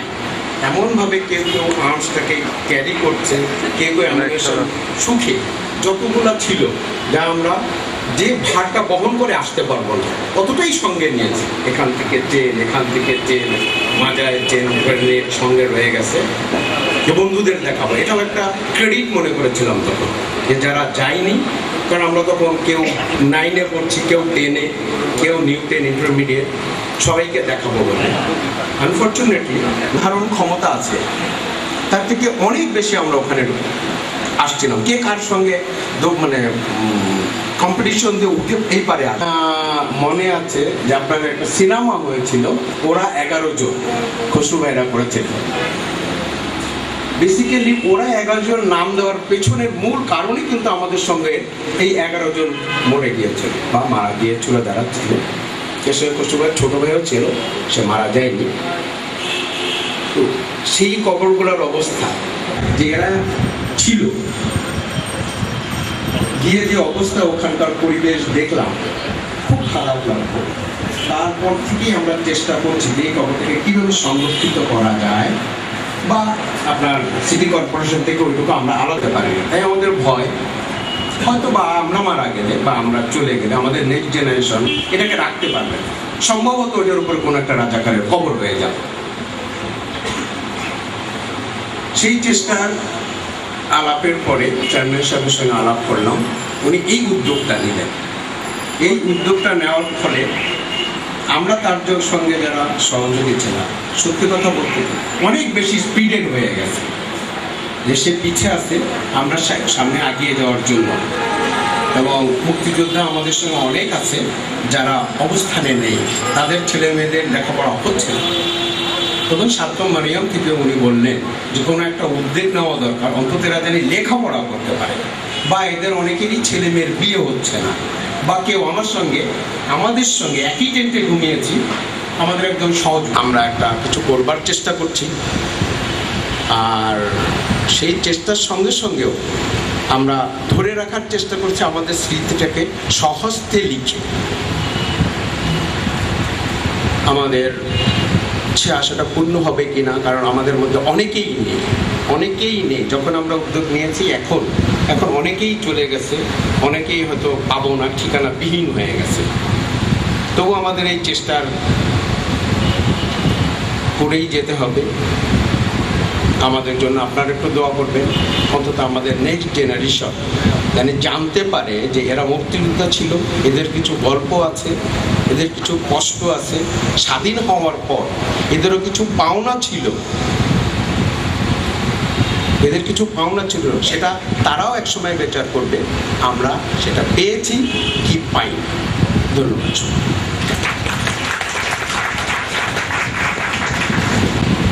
আমাদের সকলেরই দায়িত্ব এমন একটা অবস্থান সৃষ্টি করা যাতে মুক্তিযোদ্ধারা যেন না বলেন আমাদের কিছু পাওনা ছিল, যাতে বলবে এদের আমাদের কিছু দেওয়ার আছে। সেই একটা অবস্থা তৈরি করার জন্য আজকের এই সভার আয়োজন। আমি এবারে বীর মুক্তিযোদ্ধা মোহাম্মদ এনায়েতুল করিম খানকে অনুরোধ জানাচ্ছি তার স্মৃতিচারণ করার জন্য। শান্তা মরিয়াম ফাউন্ডেশনকে যারা এই উদ্যোগটা নিয়েছেন তাদেরকে আমি আপনাদেরকে দুটো ছোট্ট স্মৃতিচারণ করব। তার আগে সামান্য কিছু বলতে যাচ্ছি। আপনারা অবগত আছেন যে দেশ আজ চরম সংকটের নিপতি। মুক্তিযুদ্ধের স্বপ্ন আজ দুঃস্বপ্নে পরিণত হচ্ছে। মুক্তিযুদ্ধের চেতনা আজ প্রায় অপশ্রিয়মান। বিদ্যমান পরিস্থিতিতে সর্বস্তরের মুক্তিযোদ্ধাদের প্রশ্নবনে আমরা বিব্রত।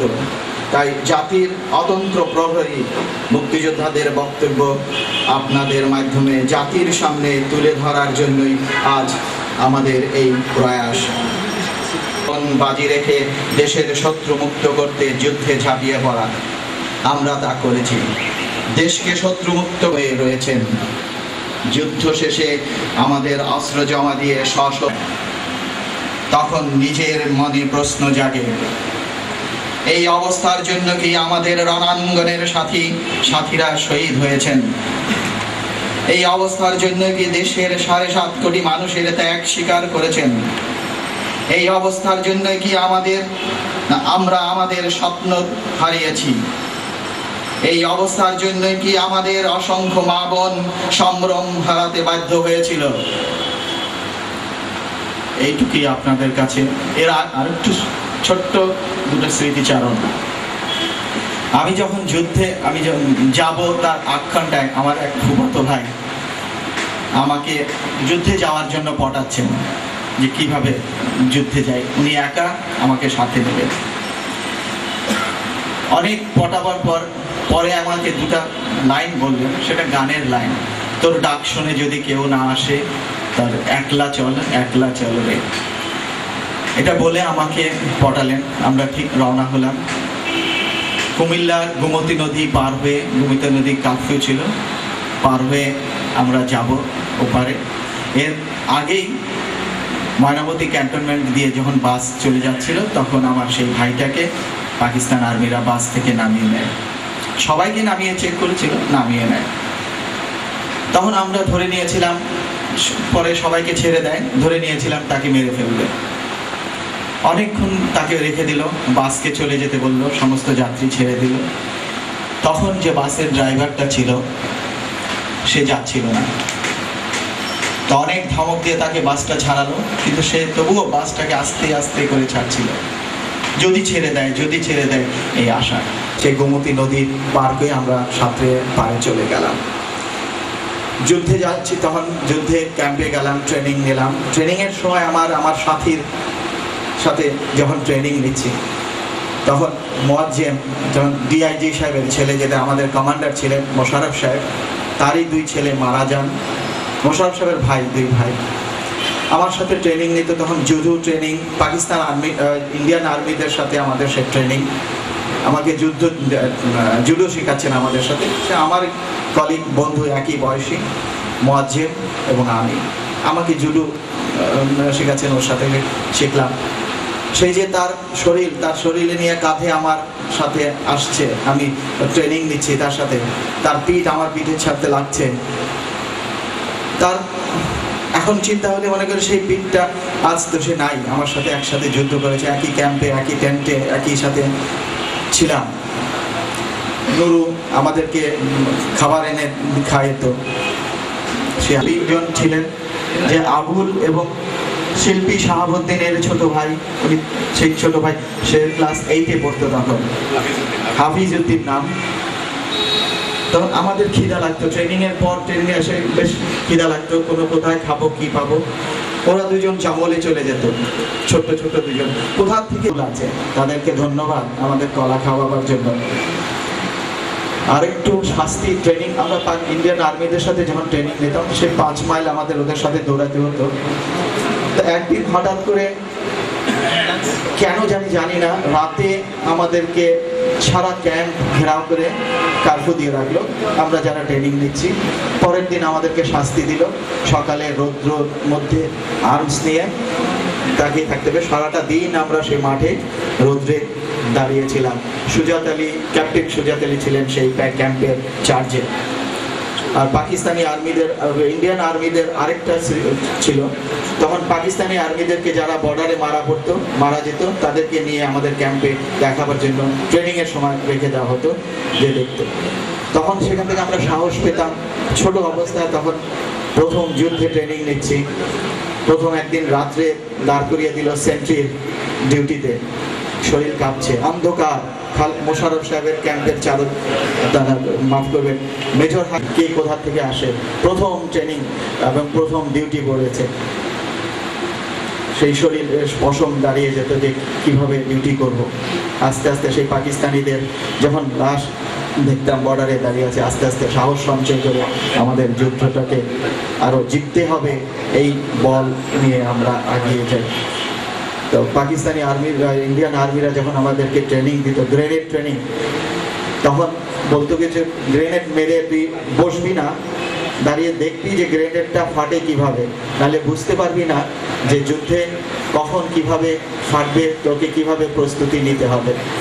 সেই ট্রেনিংগুলো আমার আজও মনে পড়ে। ইন্ডিয়ান আর্মির অফিসাররা বসে থাকতেন ক্যাম্পের উপরে এবং দেখতেন গ্রেনেড মারো কিভাবে ফাটে, ফাটাটা দেখবা কত সেকেন্ড পরে মারে, তারপরে ফাটার আগ মুহূর্তটাই বসে পড়বা যাতে স্পিনটার এসে না লাগে। এইসব স্মৃতিচারণ আজ মনে পড়ে। কিন্তু এর আগে যে কথাগুলো বললাম সেটা আপনাদের জন্য। আপনারা মনে রাখবেন, মুক্তিযোদ্ধাদেরকে দেখবেন, এবং আমি আশা করব আপনারা শান্তা মরিয়াম ফাউন্ডেশনের জন্য দোয়া করবেন, এটা যাতে দিন দিন আরও সুন্দর এবং জাতির কাছে কিছু দিতে পারে। ধন্যবাদ।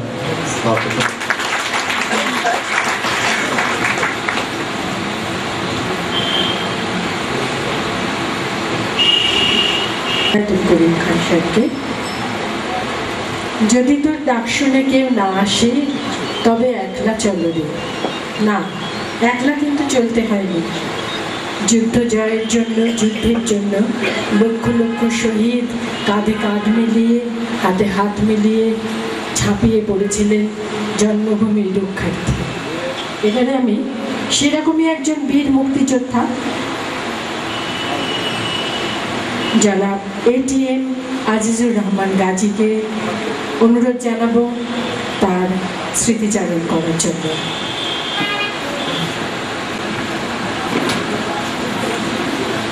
বীর মুক্তিযোদ্ধা শান্তা মরিয়াম ফাউন্ডেশনের চেয়ারম্যান এবং আজকের এই শহীদ বীর মুক্তিযোদ্ধাদের পরিবারের এবং বীর মুক্তিযোদ্ধাদের স্মরণ সভার সভাপতি, বীর মুক্তিযোদ্ধা পরিবারের শহীদ পরিবারের সদস্যবৃন্দ, আমার সহকর্মী বৃন্দ, আসসালামু আলাইকুম।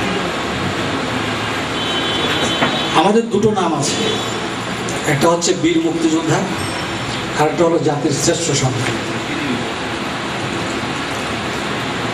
আবার আরেকটা নামও আছে, যারা মুক্তিযুদ্ধ দেখে নাই এই প্রজন্মে, তারা বলে রাজাকার। আসলে রাজাকার তারা বলে দুঃখে, কষ্টে। আমার এক ছোট ভাই আছে, সে এখানে উপস্থিত আছে, সে প্রায় মাঝে মাঝে বলে, দূর মিয়া কিসে মুক্তিযুদ্ধ ছিলেন আপনারা? তা আমি কিছু বলি না। শ্রেষ্ঠ সন্তান, তার কি কোনো পরিচয় দরকার আছে? তার কি কোনো সার্টিফিকেটের দরকার আছে? সে তো শ্রেষ্ঠ। তাহলে আমি যদি শ্রেষ্ঠ হই, তাহলে আর সব শ্রেষ্ঠতর, শ্রেষ্ঠতম, অধম, উত্তম, এই ধরনের। এনিওয়ে, এরকম অনেক কৌতুক, নানা ধরনের কথাবার্তা আমাদের দিনে চলে। আজকে আমরা স্মৃতিচারণ করতে এসেছি। আমি প্রথমেই এই শ্রেষ্ঠ সন্তানের শ্রেষ্ঠ কাজটির জন্য আমার চেয়ারম্যান মহোদয়কে ধন্যবাদ জানাচ্ছি আন্তরিকভাবে, যে এটি শ্রেষ্ঠ সন্তানের শ্রেষ্ঠ কাজ। শহীদ মুক্তিযোদ্ধাদের পরিবারের জন্য কিছু করা, যারা কুলিগিরি করে। আমার এক ভাই বলে গেল, আমার সাথে এক মুক্তিযোদ্ধা সে চালের ব্যবসা করে, এই হাট থেকে সেই শ্রেষ্ঠ সন্তান। আমি নিজেও শ্রেষ্ঠ সন্তান বলি না, কিন্তু আমাদের রাষ্ট্রপতি বলে আমাদের শ্রেষ্ঠ সন্তান, আমাদের মুক্তিযুদ্ধ সংসদ বলে শ্রেষ্ঠ সন্তান, আমাদের সার্টিফিকেটের গায়ে লেখা আছে শ্রেষ্ঠ সন্তান, সব কিছুই আছে, কিন্তু আমি নিজেকে বলি না। তা আমি আর আমার সেই শ্রেষ্ঠ সন্তান ভাই একদিন গাড়িতে যাচ্ছি, আমাদের পাশ দিয়ে পথ করে পতাকা উড়ে যাচ্ছে, মহান রাজাকার। তাহলে শ্রেষ্ঠ কি? আমার পতাকা নাই, আমি যে পতাকার জন্য যুদ্ধ করলাম, আমার ভাই শহীদ হলো, আমরা 9টা মাস খেয়ে না খেয়ে এই দেশে গাড়ি ঠিক করেন, আর রাজাকার পথ করে যাচ্ছে, ট্রাফিক তাকে লাইন দিয়ে দিচ্ছে। আমার দেশেরই পুলিশ। যাক, এসব কৌতুক কথা বলে তো আপনাদের সময় নষ্ট করার কোনো প্রয়োজন নাই। তবে আমি ইমামুল কবির শান্তকে এটাই বলবো যে সত্যি আজকে আপনি শ্রেষ্ঠ কাজে হাত দিয়েছেন, শ্রেষ্ঠ সন্তান হিসেবে পরিচিত হওয়ার জন্য এবং আমাদেরকে পরিচিত করার জন্য। কেননা সার্টিফিকেটের লেখা কিনতেও পাওয়া যায়। আমরা জানি আমাদের এই মুক্তিযোদ্ধাদের ভিতরে 16 ডিভিশন নামে একটা ডিভিশন আছে। প্রকৃত মুক্তিযোদ্ধা ছিলাম আমরা 80,000 থেকে 1,20,000, কিন্তু আমরা এটা ছাড়িয়ে প্রায় 5 লক্ষর কাছাকাছি চলে গিয়েছি। তার মানে সার্টিফিকেট লেখা অত্যন্ত সহজ, বিক্রি করা অত্যন্ত সহজ। অন্য কোথাও হয়, শুধুমাত্র মুক্তিযোদ্ধাদের ক্ষেত্রে হয় নাই। আমার অনেক মুক্তিযোদ্ধা ভাইরা আছে যারা এখন সার্টিফিকেটই পায় না। আমি বলবো আপনাদের সার্টিফিকেটের দরকার নেই, আপনারা যা করেছেন যথেষ্ট করেছেন। গতকাল আমাকে এক শহীদ মুক্তিযোদ্ধা পরিবারের সন্তান ফোন করে বলেছে যে আপনাদের যে মহতী উদ্যোগ দেখলাম, এই বাংলাদেশে মনে হয় প্রথম যে আপনারা শহীদ পরিবারের জন্য কিছু করতে চান। আসলে ওটাই যদি আমরা করতে পারি এবং ওই শ্রেষ্ঠ সন্তানের নেতৃত্বে যদি আমরা করতে পারি, তাহলে আমি রাজি আছি শ্রেষ্ঠ সন্তান হতে। Otherwise I am the last person to be the best son of this soil. কেন? আমাকে পরিচয় দিতে হবে, আমার সার্টিফিকেট লাগবে, আমি মুক্তিযোদ্ধা কিনা। সার্টিফিকেট দিয়ে তো যুদ্ধ করতে যাই নাই। যখন যুদ্ধ করতে গিয়েছিলাম তখন তো আমাদের কেউ সার্টিফিকেট দিয়ে দেয় নাই যে যা। এবং তার মধ্যে নেভাল ফোর্সও ছিল, অর্থাৎ যারা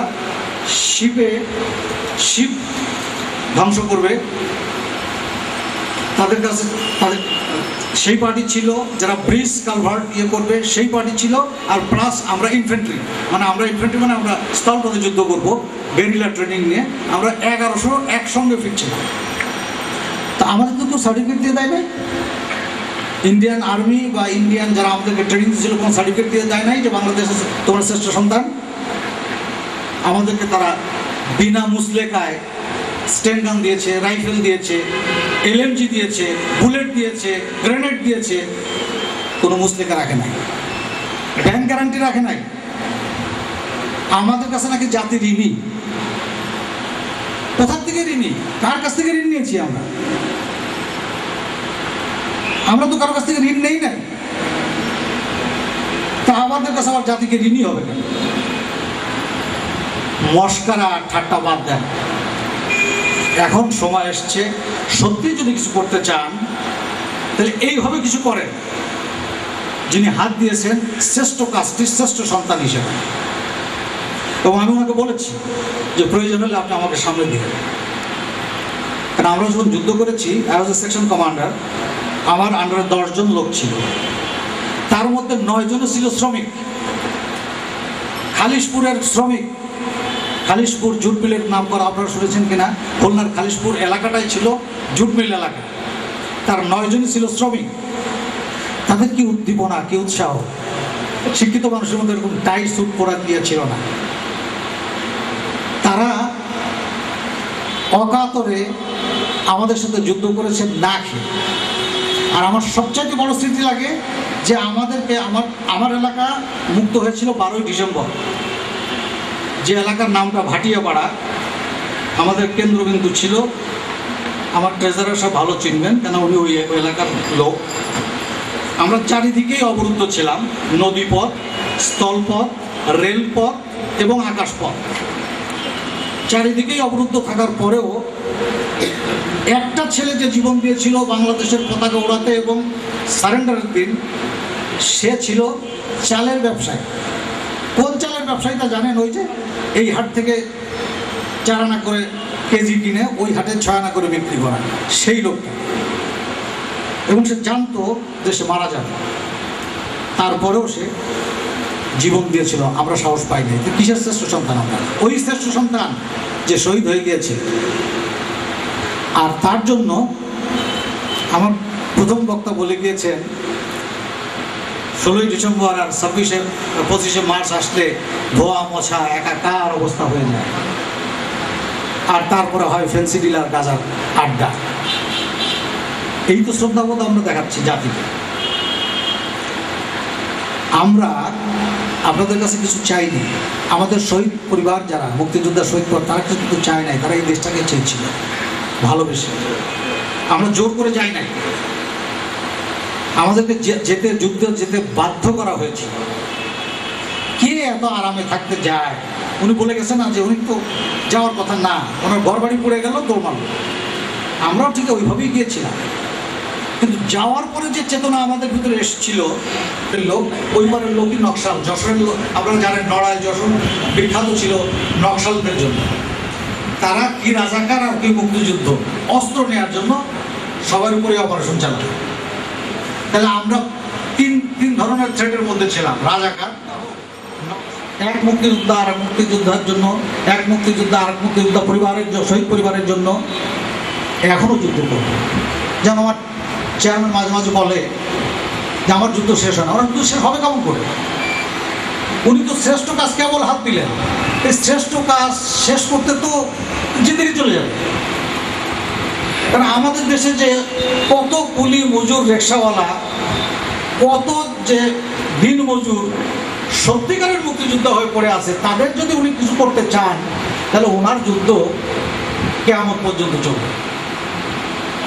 এটা আমার কাছে খুব ভালো লেগেছে। শুধু ভালো লাগে না, আমি আবার নূতন করে উদ্বুদ্ধ হয়েছি যে হ্যাঁ, এখন যদি একটা স্ট্যান্ড পাই তাহলে উনি যদি বলে কমান্ডার হয়ে যায়, মারেন নেই 10 টাকা আমি দেব, আই নট হেজিটেট। মুক্তিযোদ্ধা তো তাকেই বলে। শ্রেষ্ঠ সন্তান উপাধি পাওয়ার জন্য মুক্তিযুদ্ধ করি নাই, বা বীর মুক্তিযোদ্ধা হওয়ার জন্য ইয়ে করি নাই। অতএব আমরা এখানে, উনি আমাদেরকে সমবেত করেছেন, শহীদ মুক্তিযোদ্ধা পরিবারদেরকে সমবেত করেছেন। তারা অত্যন্ত খুশি, অত্যন্ত আনন্দিত যে না, একজন লোক অন্তত আছে যে যাদেরকে স্মরণ করার কথা মনে রেখেছেন এবং করেছেন। সেই শক্তি দান করেন যখন ওনাদের জন্য আমরা কিছু করি। আমাদের জন্য দরকার নাই, আমি তো একটা স্যুট পাইছি, একটা কোট পাইছি, অসুবিধা নেই, 2-4টা চাল ভাত আছে, খায় করে বেঁচে থাকতে পারে। কিন্তু সহজ মুক্তিযোদ্ধা ছিল, লুঙ্গি পরা, কোনো আয়সা বসে আছে, উনি কি যেন বললেন, এটা পরে আমাকে বললেন যে আমার সহযোগী মুক্তিযোদ্ধা, এই সদরঘাটের কর্মী। বিশ্বাস করেন, আপনারা ওই দৃশ্য দেখলে আপনাদের কীরকম হতো জানি না, আমার কষ্ট লেগেছিল, আমার চোখে পানি এসেছে। এই তো আমাদের অবস্থা। তো আমাদের এই দৈন্যতাকে ঝেড়ে মুছে ফেলে দিয়ে আমরা আগায় যাব, এবং তার জন্য একটা প্ল্যাটফর্ম দরকার হয়। সেই প্ল্যাটফর্ম উনি আমাদের জন্য যদি তৈরি করে দেন, এবং তৈরি করে দেওয়ার যে প্রসেসটা উনি নিয়েছেন, আমরা এখনো যুদ্ধ করতে পারি। যুদ্ধ করা তো নাথিং, শুধু মনের সাহস লাগবে, আর কিচ্ছু না। মনের সাহস যার আছে সে সবসময় যুদ্ধ করে। আমার স্মরণীয় ঘটনার মধ্যে একটা বললাম যে আমার সহযোদ্ধা মারা গিয়েছিলেন ফ্ল্যাগ ওড়াতে, যে তখন আমার সিস্টেম ছিল ওয়্যারলেস সিস্টেম। তখন তো মোবাইল, এখন তো ঘরে ঘরে মোবাইল, তখন কিন্তু ওয়্যারলেস। ইভেন আমরা আমাদের ম্যাট্রিকের রেজাল্টও পেয়েছি ওই ওয়্যারলেসের মাধ্যমে। ঢাকার থেকে রেজাল্ট যেত ওয়্যারলেসের মাধ্যমে। তো ওই ভাটিয়াপাড়াটা ওই ছিল ওয়্যারলেসের সবচাইতে কেন্দ্রবিন্দু, মানে আমাদের গোপালগঞ্জ পুরো ডিস্ট্রিক্টে। তো ওই ওয়্যারলেসটাকেই তারা দখল করে রেখেছিল, যে যাতে আমরা কোনো সংবাদ ট্রান্সমিট না করতে পারি এই অঞ্চল থেকে ওই অঞ্চলে। শুনে যে আমি মারা যাচ্ছি, তারপরেও জয় বাংলা বলে যে উনি পতাকা উড়িয়েছিলেন, এই একটা মর্মস্পর্শী আমরা দেখেছিলাম। আর একটা মর্মস্পর্শী রয়ে গেছে যখন ট্রেনিং পিরিয়ড ছিল। আমি ট্রেনিং নিয়েছিলাম বিহারের চাকুলিয়াতে। ওটা একটা বিরাট ইয়ে ছিল, আগের দ্বিতীয় মহাবিশ্বযুদ্ধের সময় একটা পুরাতন জরাজীর্ণ এয়ারপোর্ট, কিন্তু বিরাট এলাকা, জঙ্গল। ওখানে সাপের ভয় খুব ছিল অত্যন্ত। আমাদের প্রায় 300 থেকে 400 মুক্তিযোদ্ধা ওখানে সাপে কামড়ে মারা যায়, এবং তাদের কবরস্থান মনে হয় এখনো আছে। আমরা একটা কবরস্থানই করেছিলাম, যে যারা সাপে কামড়, আমরা যে টেন্ট করতাম, টেন্টের চারপাশে আমরা ওই কার্বলিক অ্যাসিড দিয়ে রাখতাম, যে যাতে সাপ না আসে। সবগুলো খুব চিকন ছিল, ঘাসের সাথে মিশে থাকতো, এবং খুব বিষাক্ত ছিল। যে একবার কামড় খেয়েছে সে আর জীবনে ফিরে আসতে পারত। তো ওইখানে একটা ঘটনা আছে যে আমরা ওই আমাদের ট্রেনিং ছিল তো গেরিলা ট্রেনিং, 3 সপ্তাহ ট্রেনিং, তারপরে যুদ্ধে যাওয়া। চিন্তা করেন, এখন 3 বছর 4 বছর ট্রেনিংয়ের পরেও যুদ্ধে যাওয়ার সাহস পায় না। আর আমরা 3 সপ্তাহ ট্রেনিং নিয়ে, গ্রেনেড নিয়ে, রাইফেল নিয়ে, এসএমজি নিয়ে, এক্সপ্লোসিভ নিয়ে, এইগুলো নিয়ে আমরা যুদ্ধ করতে আসতেছি। তার মানে আসলে আমরা নিজেরাই ছিলাম এক্সপ্লোসিভ। অতএব আমাদের ওইগুলো না হইলেও চলত। 7ই মার্চ আপনারা দেখেন নাই, 9ই মার্চ আপনারা দেখেন নাই, অনেকে, আমি সবার কথা বলছি না, আমরা লাঠি নিয়ে মিটিং শুনতে চলে গেছি। এই যে উদ্দীপ্ততা আমাদের ভিতরে ছিল, এখনও আছে, মৃত্যুর আগ পর্যন্ত থাকবে, কিন্তু আপনাদের সহযোগিতা দরকার। তো ওই যে ঘটনা বললাম যে যার স্মরণে ছিল, তো আমাদের প্রলিং করতে হতো। আর ক্রলিংটা করতে হতো রাইফেল নিয়ে ওই সুরকির ইটের উপর দিয়ে। যুদ্ধ করতে পারবে না, গেরিলা যুদ্ধ করতে পারবে না।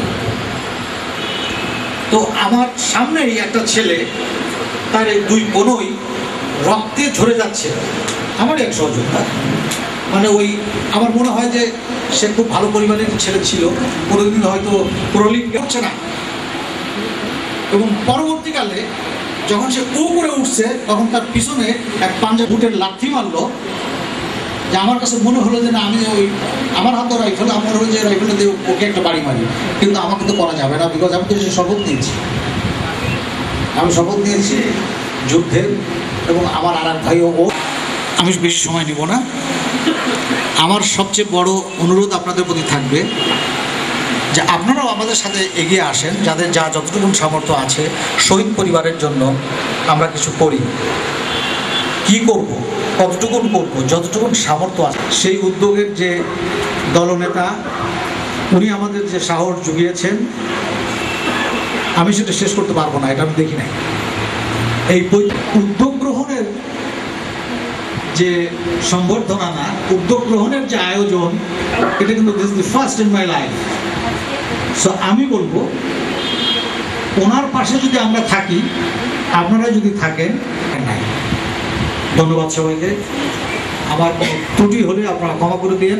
তবে আমাকে বীর মুক্তিযোদ্ধা আর শ্রেষ্ঠ সন্তান এইটা বলবেন না কিন্তু কখনো, যেটা আমার আপা বারবার করে বলতেছে বীর মুক্তিযোদ্ধা অমুক বলতেছেন। নো, আমি বীর মুক্তিযোদ্ধা নই, মুক্তিযুদ্ধ করেছি, অর্থাৎ তখন পেরেছি, করেছি, যুদ্ধ শেষ হয়ে গেছে। আর শ্রেষ্ঠ সন্তান, ওগুলো সব তামিজ বানায় রেখে দিচ্ছে, ওগুলো আর করবেন না। ধন্যবাদ।